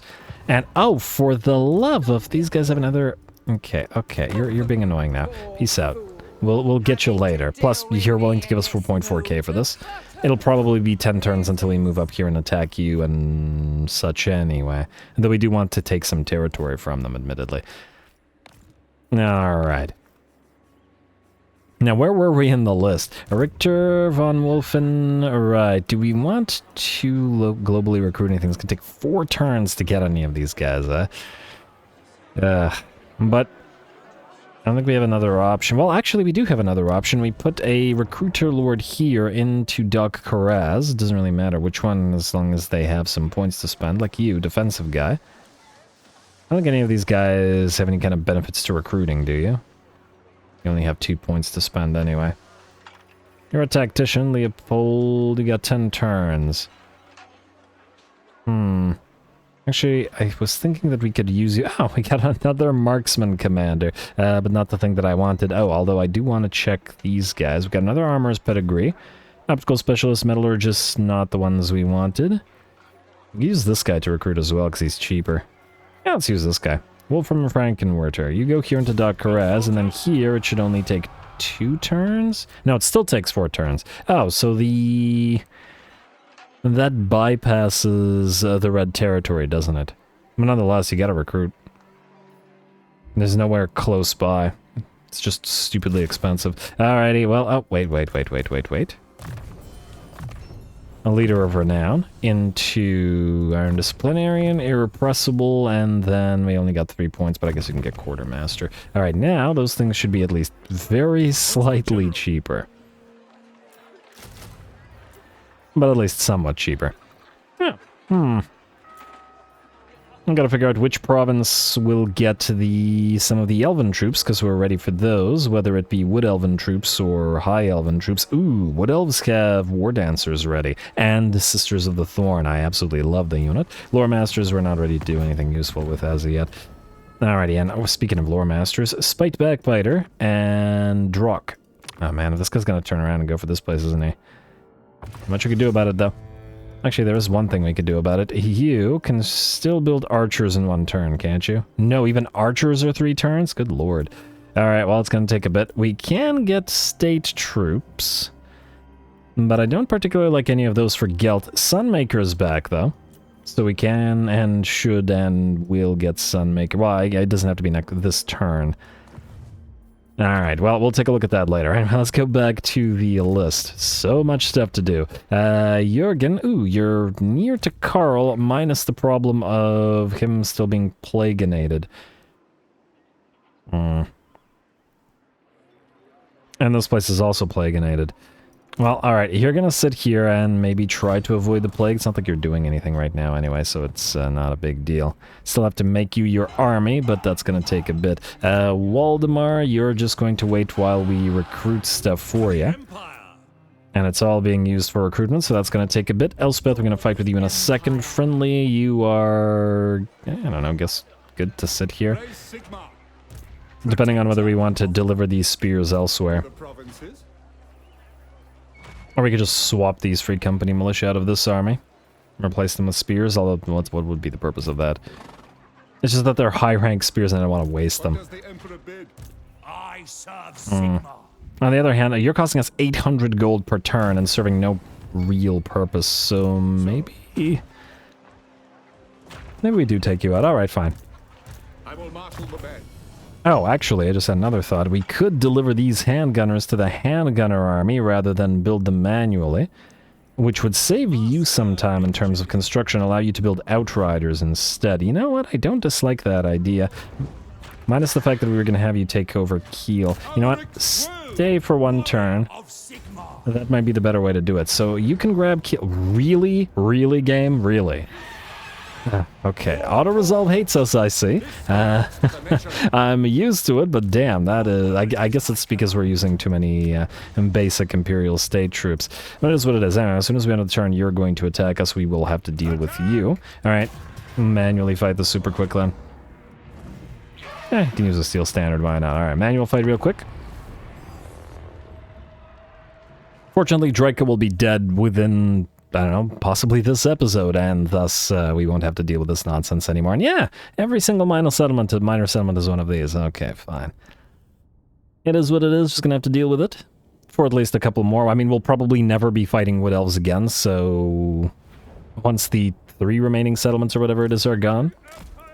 No more having to be worried about it. Start deployment. Let's put the, I don't know, swordsman up front. Actually, you know what? We should probably put the slightly less leveled swordsman up front. So that they can get a little bit of XP, and then you guys can move in behind them. You guys can move in behind them. So, like so, like so. You can be in the woods here hidden, and we got 2 more swords. We got the mage and such, and start battle. Alright. And of course their range units are out there, but all good. Alright, you guys move out here. Free company militia follow. Handguns. Just need you to get into range to fire on the, well, elves. Because they're all elves, but anyway. Now you're gonna go here, you're gonna go here. War wagons here. Lord and mage here. Move you to block enemies off here. Move you here in case the enemies come a-calling. And what do we have in terms of available casting now? Just a Renowned Thunderbolt. Nothing super useful here, I guess, but it's all good. I don't know if this guy's gonna try to land. I mean, let's speed this up real quick. I'm gonna take a few oh, okay, they're going to focus you down. Of course they are. Alright, just move everybody into position. It'll be fine. We'll be able to gun down those Glade Guard right quick, but let's have you all start on this guy.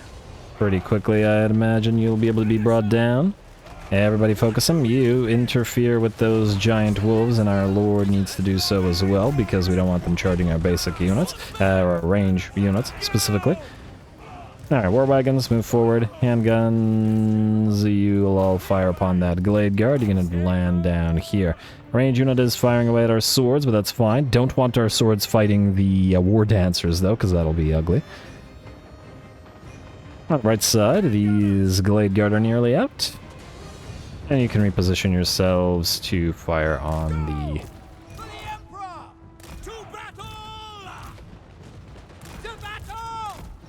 War Dancers. There we go. Okay, you can Potion of Toughness just as the War Dancers arrive and debuff their attack, because you'll get killed by them if you're not careful. You are going to go here. We're going to have to kill those range units. You guys can just keep taking hits. It's fine. Do we want to Curse of the Midnight Wind this? Oh, no, you know what we want to do? We want to... Actually, we want to move you out. Damn, even with the Potion of Toughness, they're kind of wrecking you. That ain't great. Alright, but these swords can move forward. You can move away and heal up. There we go. Gonna be a bit to dish out enough damage to the War Dancers, but that's unsurprising. We're better off using the handguns on them. You go here, you go here. Oh, the pathing here is, as I recall, stupidly broken. Alright, everybody else is okay? You guys get ready to move. We're going to attack all of those units. How are those War Dancers looking? Alright, okay. We're going to have to deal with them like this. You swords back away because you're interfering with the ability to kill them. Oh, we got more War Dancers. They will tear through those swordsmen like nobody's business. We do have the Curse of the Midnight Wind. I would like to be able to hit them all with it, so let's do that. Now, you guys gun down the Glade Guard. And you guys just wait. Rest of you, ready to move on in. Lovely. Alright, Lord, come down on the War Dancers again, who are doing great work, and you guys fire upon them. Free Company Militia, move like so. Move like so. There we go, all for the War Dancers. And do you want to activate... Huh, can you use this while flying, I wonder? Okay, go here. What is that? Oh, just some kind of effect on the doggos. I just want to see something. If you use this while up in the air... Oh! It'll still work on the ground. Didn't appear to do any damage, but that's kind of neat. Wow, those swordsmen got absolutely ripped apart. Not that we care about them, but still neat. Alright, you guys. Actually, the pathing doesn't look so bad, or at least not as bad as I remember it. Let's drop another Urnons. And then we can, like I said before, I did want to split up this army because it doesn't really serve too much of a purpose in its current form, or any real form at that. Alright, you come down on the enemy again. And let's buff you up massively like so. Alright, good. You guys go after this unit, and the rest of you are in. I'm gonna speed this up in a couple of seconds. How many gunshots will these War Dancers take? Damn. It is impressive. 40% missile resistance, 25% ward save. So not surprising, perhaps.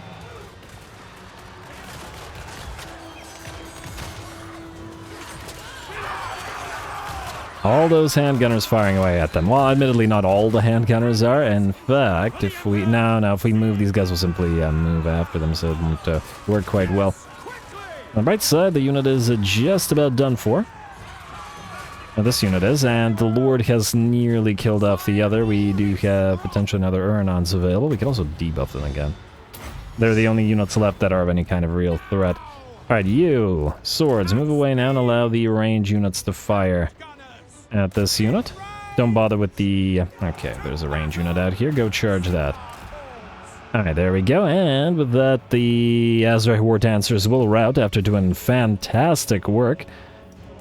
Taking so long, so much effort to kill. Now we just have to... Are these doggos really... Look at that, they're running away, but they're wavering. The game's waiting for proximity. Oh, wow, they'll still charge in? Really? The entire army had crumbled. Oh. They recognized that they could actually damage the Pistoliers and charged in rather than shattering. Come on now, game. Alright, at least this way we save the time, even with this army, quote-unquote army, in terms of not having to use Gavin to do this. Yeah, 174 kills and 13k damage. I mean, the disparity, basic swordsmen versus war dancers. I wonder how many units of swordsmen 2 units of war dancers could take on. Like, if we just put 2 units of war dancers by themselves against massive piles of swordsmen, like several stacks of them. I'd be very curious to see. And a better even the other variant. Not the spear variant, but anyway. Occupy. And Extinguished Phoenix speed for all characters faction-wide. Thank you. What? Alright. That's nice. We gotta give that to somebody who won't die, but at the same time, it's not a... I mean, it gives us spell resistance. What do we have in Karl's, on Karl's mage here? He has nothing. Alright, well, give this to Karl's mage for now. What was this? Extinguished Phoenix Pinion? Yes. Alright, we do also have a couple of Van Horstman Speculum, but those are going to new Warrior Priests, and we don't have any Warrior Priests yet, so we gotta wait on that one. Alright, there is still the Elspeth thing to do, and I think since that one was not cinematic, well, like I said, we'll do that one cinematically, but let's move the heroes and stuff around and continue recruiting. A bit of a long turn, I admit. Alright, you can go for Pillar of Bones. As to whether you succeed remains to be seen. Wait, actually. How many turns until Gelt gets back up and running? 1 turn. You know what? Don't do that. Go here towards Valais Sorrow. You stay out here. Maybe even move to the Lost Idol. Gelt has one of his abilities to increase the success chance of all wizards faction-wide, so we're probably better off stealing, like, with him having powered everybody up. And then you will have 60%. I don't like that there's an agent here, though. I could move you away towards Toranrock. Can you reach this in one go? You might be able to. Alright, go here. You'll go to Toranrock instead. Hopefully this agent just stays here and doesn't follow us. Although it isn't a bad idea to keep an eye on these guys, but nonetheless. Anyway, Volkmar Scout. How should we proceed?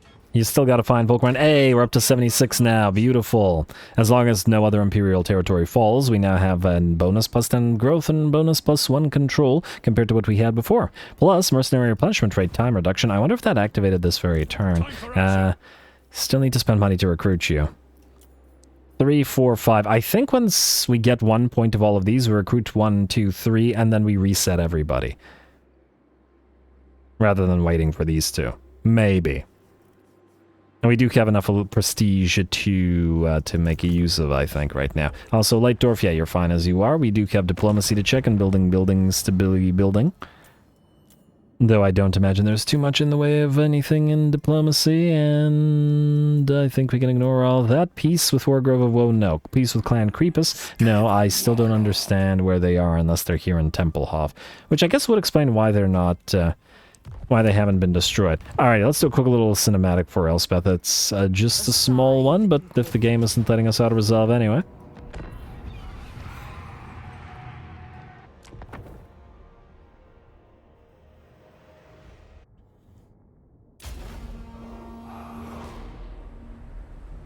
These helpless fools will soon cower in fear. For who could stand against the oncoming tide of death itself? All right, a nice speech from Elspeth, though again, kind of flirting with something a necromancer or a vampire might say. But what do I know? The interesting aspect of the Amethyst Order is that since they're the most likely, essentially, to fall to necromancy and all that, they're kind of the most, let's say, gung ho about killing off any of their own traitors and all that. Obviously, the Spiriters don't really want the Witch Hunters knocking at their door, because the Witch Hunters gotta be pretty darn suspicious of them, generally speaking. Anyway, actually, it reminds me, I'm surprised that Elspeth doesn't have Greater Arcane Conduit. She's basically the premier user of the sort of non-corrupted Lore of Death. As in, without mixing it with other lores and lore of vampires and all that sort of stuff, but anyway. I feel like she might have Greater Arcane Conduit, or should, but maybe I'm wrong. Anyway, we have killed the enemy lord, but that's about all we're going to do in terms of getting the spell work out of Elspeth in this particular battle. It's just a minor fight, and I do want the rest of our units to actually have the chance to play, rather than killing off the enemy army with Elspeth. Obviously, as our armies grow in strength, as we get more techs and stuff, we'll probably lower the degree of reliance on magic, generally speaking, both with Elspeth and with Gelt. Granted, they're the caster lords and they'll still probably use plenty of it, but just generally speaking, I like watching the units fight. Granted, we got a lot of that in the Dwarfen campaign since they don't have magics, but, well, I'd like to see plenty of it here as well. As for this being a relatively minor fight, granted, it is still a decent garrison. Graveguard are absolutely not to be underestimated. My bias towards the vampire counts aside. But what I figure is we fight this one cinematically, and all of the other minor settlements around here will have the identical garrison, and considering should we win, I mean when we win, without relying on magics, we can just auto-resolve other minor settlement battles like this with identical garrisons, as we wouldn't want to repeat a easy fight. Ooh, does look like some of the bats will get through, not completely gunned down by our Null Ironsides, and I'd rather not have the bats annoy them too much, so we're going to have Elspeth come down and help out a little bit. Though she was kind of floating up above on her Carmine and watching the action, kind of like our camera is. Alright, otherwise the battle is very much in our favor now at about 85%. Our Knights of the Black Rose and our Empire Knights are moving around the flanks. A couple charges from the Empire Knights might see them level up enough to become Knights of the Black Rose as well, so we gotta get a little work for them. We're gonna have the Knights of the Black Rose charge into the back line of the enemy Halberds here rather than the Empire Knights, simply because the Black Rose are tankier, and I mean, it's charging Graveguard with halberds, whereas the Empire Knights will charge the sword and board units once they have turned to try to deal with Elspeth, who is distracting them. Of course, our Null Ironsides, working together with our Free Company militia, are still firing nicely into all of those enemies, and regardless of the fact that the enemy has... Actually, that reminds me. The enemy has a lot of sword and board Graveguard. We don't have Shield Breaker in this army, do we? Might want to get a couple of units that will apply Shield Breaker to power up the Ironsides, if we have room in the army. A couple of war wagons with the, like, handgun war wagons would do, or any of the kind of regular handguns would do. I'm gonna try to remember to do it. As otherwise, once we run into, you know, significantly shielded units, it's going to become a lot more iffy. For the Ironsides, at any rate. Anyway, with that, the last of the Graveguard will fall and topple over. This guy looks like he tripped and is like, oh. He's kind of looking away, too. It's just like, get away. But anyway, what was I saying? Yeah, we won. Decisive victory. Easy little fight. We'll go after the next ones of these auto-resolvedly. I'm still laughing at this guy. He still looks happy. Look at that big smile.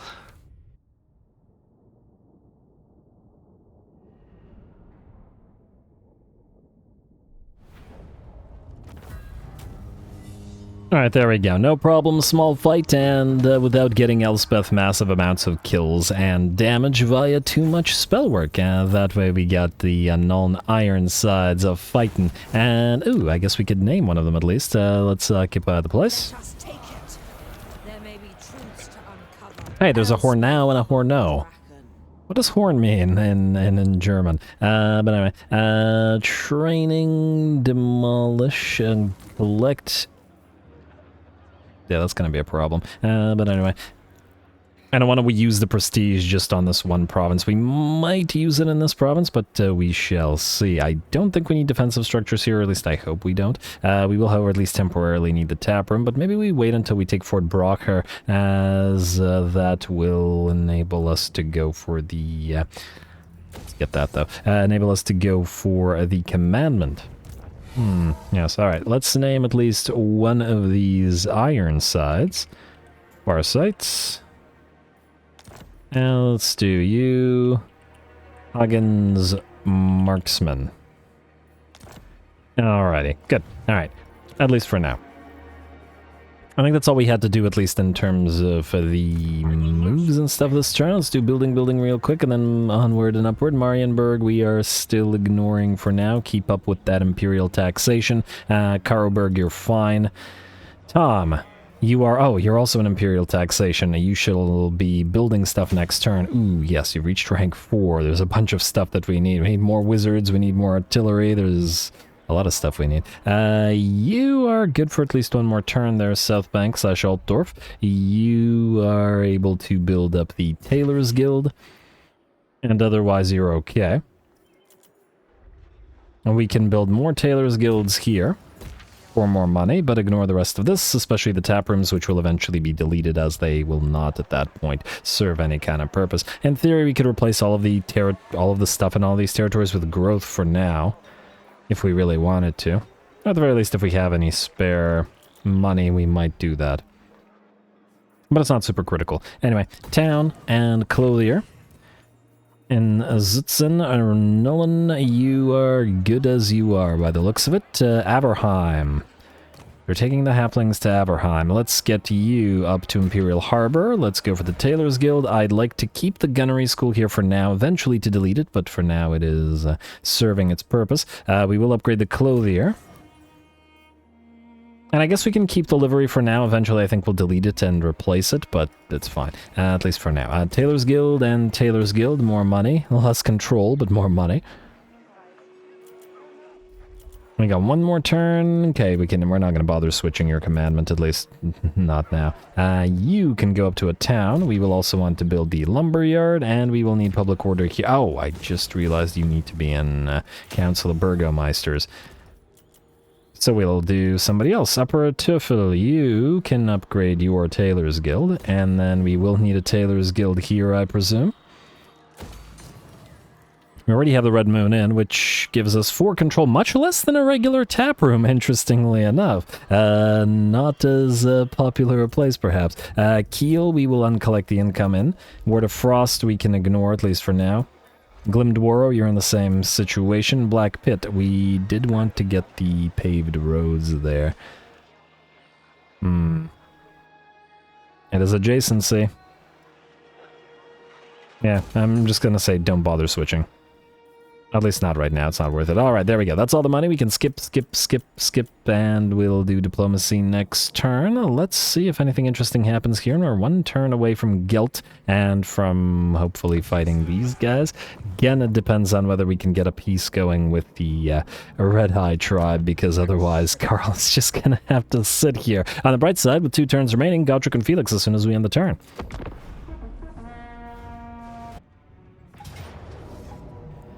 And they will sally out. I admittedly almost forgot about this, but this should be a proper fight, I'd wager. Lots of enemy range units, and this is going to be a toughie by the looks of it. Go.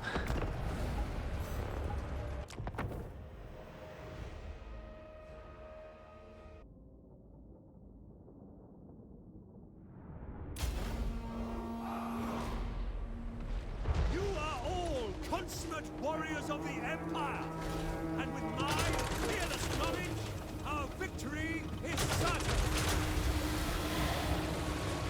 Alrighty, here we go. I think this is going to be a lot more interesting as a field battle, and certainly a lot more dangerous as well, especially against the Wood Elves, which are fast-moving. They have a lot of range damage available to them, and both of those are big issues for this particular army, this relatively fragile run-and-gun army. Especially considering the enemy's ability to close the distance on a relatively small map is going to prove very dangerous to all of our units. Anyway, getting a nice burning head going through several enemies here, so good work from the Fire Mage and from the burning head, which didn't veer away to the degree that it probably wanted to. Some great hawks have landed and trapped or caught our Fire Mage. Going to get him the heck out, but while he did lose about half of his HP, he did countercharge those hawks and prevent them from moving towards our main line. Our tank will sort of barrel forward, mostly to countercharge and destroy those giant wolves so that they can't catch up and tie up our units of Free Company militia. The running and gunning continues and will continue for a long time. I'd wager the bounce power is still very much in the enemy's favor as yet, and we do have to be careful about any enemy units that have the capability of catching us, including, very much so, the units of War Dancers with Ezra spears. Even though they're labeled as glass cannons, especially with Woven Mist up and running, they have 70 move speed on top of 40% missile resistance and 25% ward save. They are absolutely not glass cannons. And even with the melee defense reduced by 10, they're still at 50 melee defense. You definitely have to back the heck up rather than face them in melee. Or else they'll do the same thing to our Nordland Mariners or just generally our Free Company militia as they did to those poor swordsmen in that previous fight. Anyway, bears are charging us, but fortunately they're down by about 40% of their HP now, and every volley brings them lower. There's a lot of scary things in the sort of Warhammer world and on the Warhammer battlefield, but there's still something extremely frightening about a pack of big old bears charging at you. Alrighty, and they do quite well as well. We're going to have to back off. While they did manage to maul at least a few units, we are still around. The bounce power still remains in the enemy's favor, however, and we've lost about, say, 20 to 30% HP on a decent pile of our units. The unfortunate thing is we are very close to the corner of the map now, as you can see, which is right here. So while we've taken out maybe a third of the enemy army at this point, or at least damaged enemies enough to have reduced their force by a third, it is not yet anywhere near enough. And we're going to have to try to loop around away from the enemy. I probably should have started turning the army this way a little bit earlier. But the enemy runs at speed with us or faster than us, and we just had to essentially keep on running and gunning. Alright, there we go. Going to probably have at least a few units get caught like this. Gonna have the Malevolent Ancient Tree Man also targeted by our war wagons. Our steam tank has been also taking plenty of hits from all of those enemy range units, which is really nice because those are hits that are thus not being fired into our main unit. It has also been occasionally charging enemies just to make sure that they can't fire for a few extra seconds. Alright, that's a big old pile of range units, though. That's certainly something waiting for a nice spell if we can manage to land one. Unfortunately, the Sterlin's Revenge Free Company have gotten caught, and so have the Firstborn Riders here. Gonna have to back those guys out. On the bright side, though, with them being caught, Katra Bitterbark, the enemy lord, has dropped down and actually dropped dead. That's alright, cycle of life and death and all that. The forest spirits should probably appreciate it. Alright, and here we go. Looks like we did manage to get away with a decent bit of our units. Gonna pop off a flame storm in the biggest pile of enemies that we could because our burning head was not yet available. Bounce power is at about, well, it's actually still about even at 50-50. Enemy's army is about 3/4 gone, and about half of our own army is gone, and 2 more units are on the verge of routing. There we go, that one just routed off screen. The Witch Hunter has still been around. Our tank is down to 20% of its HP as well, but the enemy is soon going to not have enough range units to bring it down. Just got to put in a little bit more work. And gotta admit, with the speed bonuses on this thing and Strider, it's being an absolute menace on this battlefield. And these things are a lot harder to obliterate and focus down than than land ships are. Even if it doesn't work as a chariot nearly as well. Alright, enemies are still firing away at us, but their numbers are rapidly dwindling. Get a few more nice volleys from our Outriders, the remnants of our Pistoliers, and of course those grenades. Alright, that unit of Malevolent Dryads is out, and it looks like that was the last unit. Very, very close fight. Really could have gone anybody's way here. And I really enjoyed it, and this is what I'm talking about. This is what it's all about with these sort of themed armies, wherein we don't have the answer to every kind of problem. Against armies that are melee-focused and slow, this army would obliterate them with the enemy standing no chance, but against armies like this, they would take severe damage, which is what this sort of rock, paper, scissors thing, in terms of army compositions, is all about. I really enjoy it, because, I mean, we could put like 2 to 4 units of melee infantry in this army, put a couple of rocket batteries or artillery pieces, and that would have absolutely trivialized this battle, but it would have made it so much less interesting. And there we go. Well done to Dolph for pulling this off as well.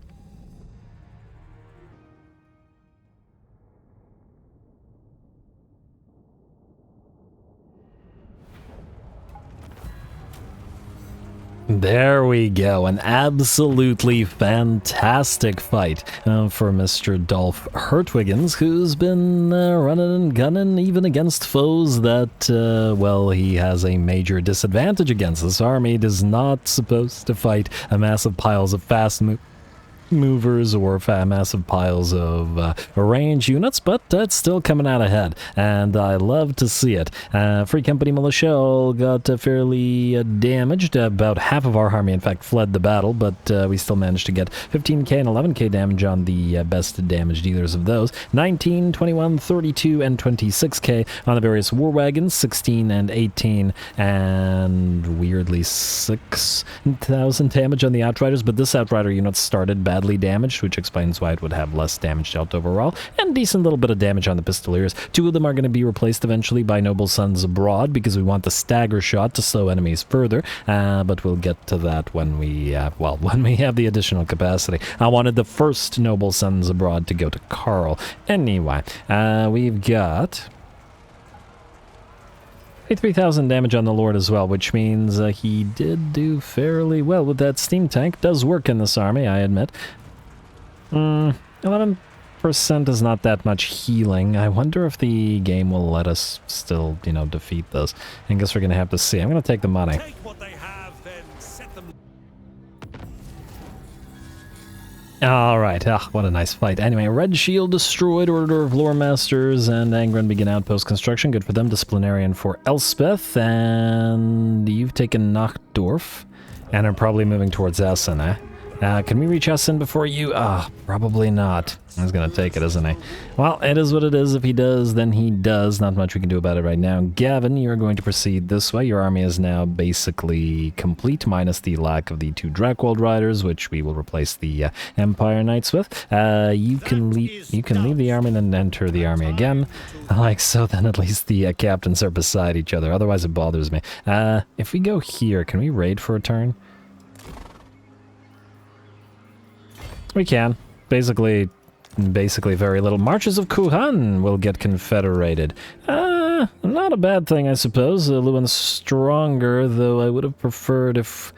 Man, he's gonna retake these. Yes, Silostra basically destroyed herself, essentially, by trying to attack us, and sends both of her armies our way. This is why anti-player bias is bad, because she was doing really well. She was, if not quite defeating Kuhan, they were in a pretty bad shape. But then she sent both of her main stacks out here, and not only that, but spent 1, 2, 3, 4, probably 5 turns traveling towards us with both armies, leaving the rest of her her territories completely undefended and allowing Lewin to attack. I mean, in a way, this is sort of like us defeating her, but still, it's it still shouldn't be a thing. But anyway, assembly line complete. There we go. Our money bumped up. Buildings damaged in Fort Solace. Black powder store explodes. Perhaps sabotage from remnants of Silostra's army after we defeated her, but all good. Ooh, I also note Fort Solace is about to go to tier 4, so we can pop up to Council of Burgomeisters. Mechanical steed for recruiter Albrad, no. Not for recruiters. Like so, there we go. Then, while I don't want to waste 10,000 gold, we need to get Ambassador to the Tsarina now. I don't really care about the immunity to snow attrition, but what we do want is that diplomatic relations bonus, so that we don't take as big of a hit once we declare war on these guys. Now, they are allied with other factions, so what we want to do is join the war by getting peace with the Red Eye, which they probably won't allow yet. Just need them to lose one of their main stacks and then they'll probably be happy to. So we're probably going to have to wait. It is annoying and unfortunate, but I mean, we can't leave South Ostland in their hands. It's going to bother me too much to have half a province like this. And especially since Empire can't vassalize factions. Anyway, how are you doing? Draca, 3 territories. So we got Heffingen, which is about to fall, Sithis, and I guess Essen as well. So, Theodric, you are going to proceed northward. Let's wipe out Staden's army. And hopefully you can reach the place. Ooh, Coadil is not in an army. What a waste. Alrighty. Attack Mr. Staden, whatever. Attack the rat. And heal up so that you can... I wonder if you'll auto-resolve this. Or will it not let us again? It will kill off one swordsman. I might be willing to kill off one, allow the swordsman to die, and we'll see. Channeling staff, and on the other hand, who knows? Maybe if you move up to reinforce... I'm going to assume that you're close enough here. Maybe then we can just auto-resolve it. You, as soon as he stops moving, will also auto-resolve Heffingen. Watch this guy immediately attack us after. I would not be surprised. Take it. More damage on us, and 1,000 prestige for that. Lovely. Alright. Occupy. Like so, and don't collect the income. That's all fine. Maybe we should start upgrading these because they're still relatively cheap. Let's do it. In fact, since it's a brand new territory, maybe we actually start with fields and get the growth going instead. It might be, you know, more worth our time. Perhaps. Anyway, let's see what else we've got without moving Karl. Richter von Wolfen, you're ready to be replaced as Gelt returns down here. And I guess it'll be Gelt's sort of life's work to deal with the situations here. De Howler's camp is going to fall next. I guess that's going to the dwarfs as well. De Howler's camp. I don't think we could get anything from them for this, though. Only we could get the Wissenheim, because they seem to be moving northward, and that's not the place that we want. Wait, Wissenheim. Oh. And give us money.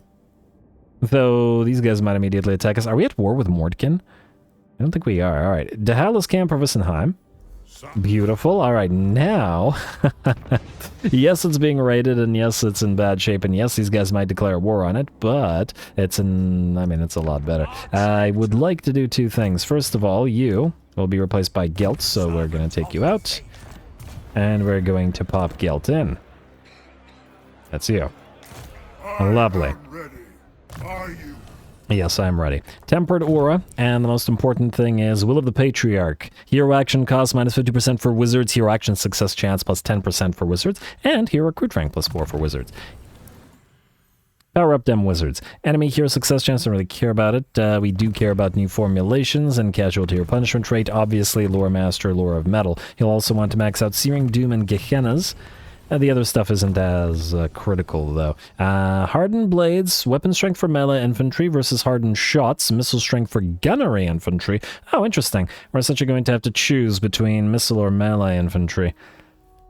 Almost surprising that he doesn't get both. I mean, a Weapon Strength plus 20% for Melee Infantry isn't anything crazy, so Though as an Elector Count of Solend...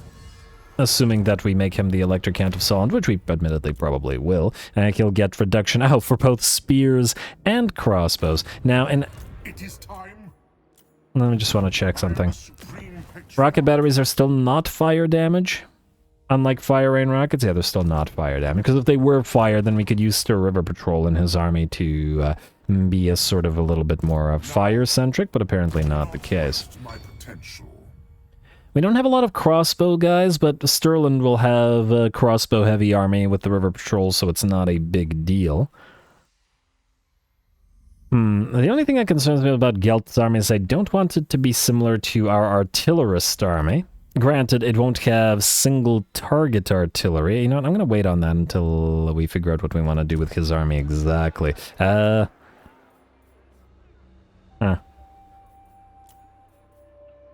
Maybe don't go too melee heavy and range heavy rather. Okay, so we have Hogland wrong life rolls. Available. Null Ironsides, we still need capacity. Outriders, we have effectively infinite capacity though. So you are going to start recruiting Outriders for our all-gun army. And, recruit at least one more Hellblaster there. No rocket batteries. We have 2 war wagons. I might do 2 more, but I don't want to go too heavy on it because we need room for the various types of gun units. The long rifles and the handguns and the Null Ironsides. We can have the Silver Bullets and be part of this army, but the Ergig Jaeger Corps are going to be part of the Hawkland army. Alright, Silver Bullets are in, and we should probably do at least a few of the regular handguns as well, assuming that we don't transfer handguns from these guys, which we're going to have to figure out / possibly do. Anyway, let's get back to doing stuff in order. Boris Broch, you are going up here, you are going up here, and get ready to transfer all those guys, nearly there. And, oh, wow, I did not check the time. Okay, well, you know what, I wanted to do Gotrek and Felix, but frankly, we've had a lot of battles in this particular episode, like 4 or 5 cinematics, and then a bunch of non-cinematic manual fights as well. It's been a very battle-heavy episode, hasn't it? Okay, you can build the Sigmar's Rock as well, and then go immediately into Host Festag. This should counteract the public order issue anyway.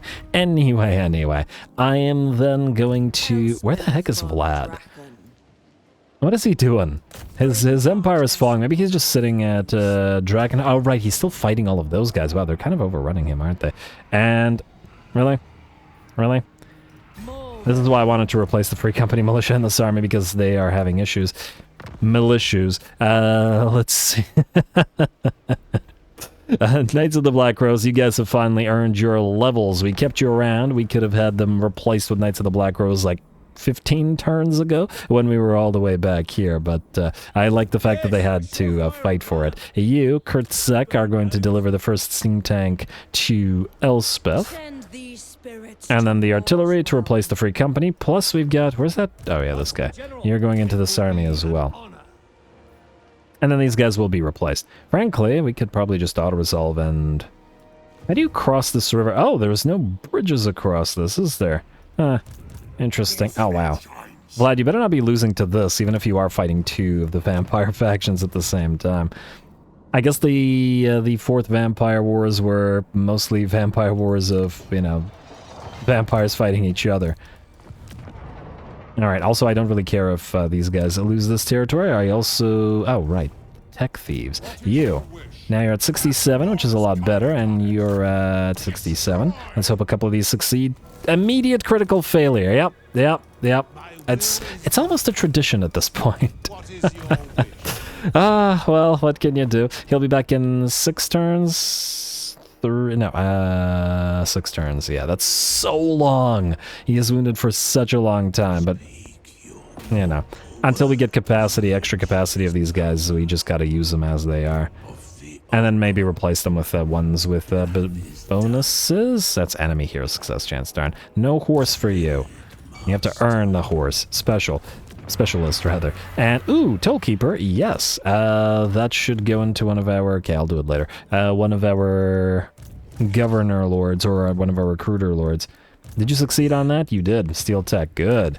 Alrighty, well that'll help with getting some of the other upgrades that we've been hankering for a bit. Anyway, like I said, I'm going to call the episode here. We have lots more things to do, but next time we will start the episode off with doing the battle with Gotrek and Felix to counteract the remaining control reductions that we've been suffering with.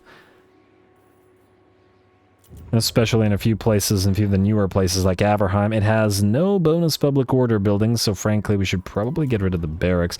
We don't have any... Oh wait, I have another champion here. I do like those though. If you build another one somewhere else, we can get that guy up and running. I will think about it. Anyway, next time, Gotrek and Felix, and hopefully wiping out of Sylvania, and thus acquisition of the Knights of Moor Empire Knights, plus Stahlberg's letter, which admittedly doesn't matter as much. We are recruiting an army here and an army here. And we'll probably start on another one. We really need to send a couple of them to Bretonia to take some of the territories to trade for some of these territories, which will work out well if we can manage to pull it off. Thus, we wouldn't have to fight the Bretonians. We will try to fight the Kislevites in the next episode, if we can make that happen. And there's very little that we can trade to these guys, unfortunately. I was wondering whether we could wait until the Staryovshchina got confederated by one of these guys, but as to whether it'll happen or not remains to be seen. They would eventually, and we would be able to just pick up some of these territories and trade it to them. I will think about it. It depends on whether we can manage to make it happen with Red Eye. Otherwise, I'm not really willing to wait here with Karl for like a million years. I'd rather have him go north and kill Azag, or duel Azag and duel Skarbrand, because that would certainly be a challenge for him. And I'd wager the next episode's battle against Gotrek and Felix will also be a challenge, because it's that annoying escort quest battle. And you gotta protect the idiots from getting themselves killed. Anyway, all glory to the algorithm. Likes and comments below, especially the threshold for the longer episodes. And thanks for watching.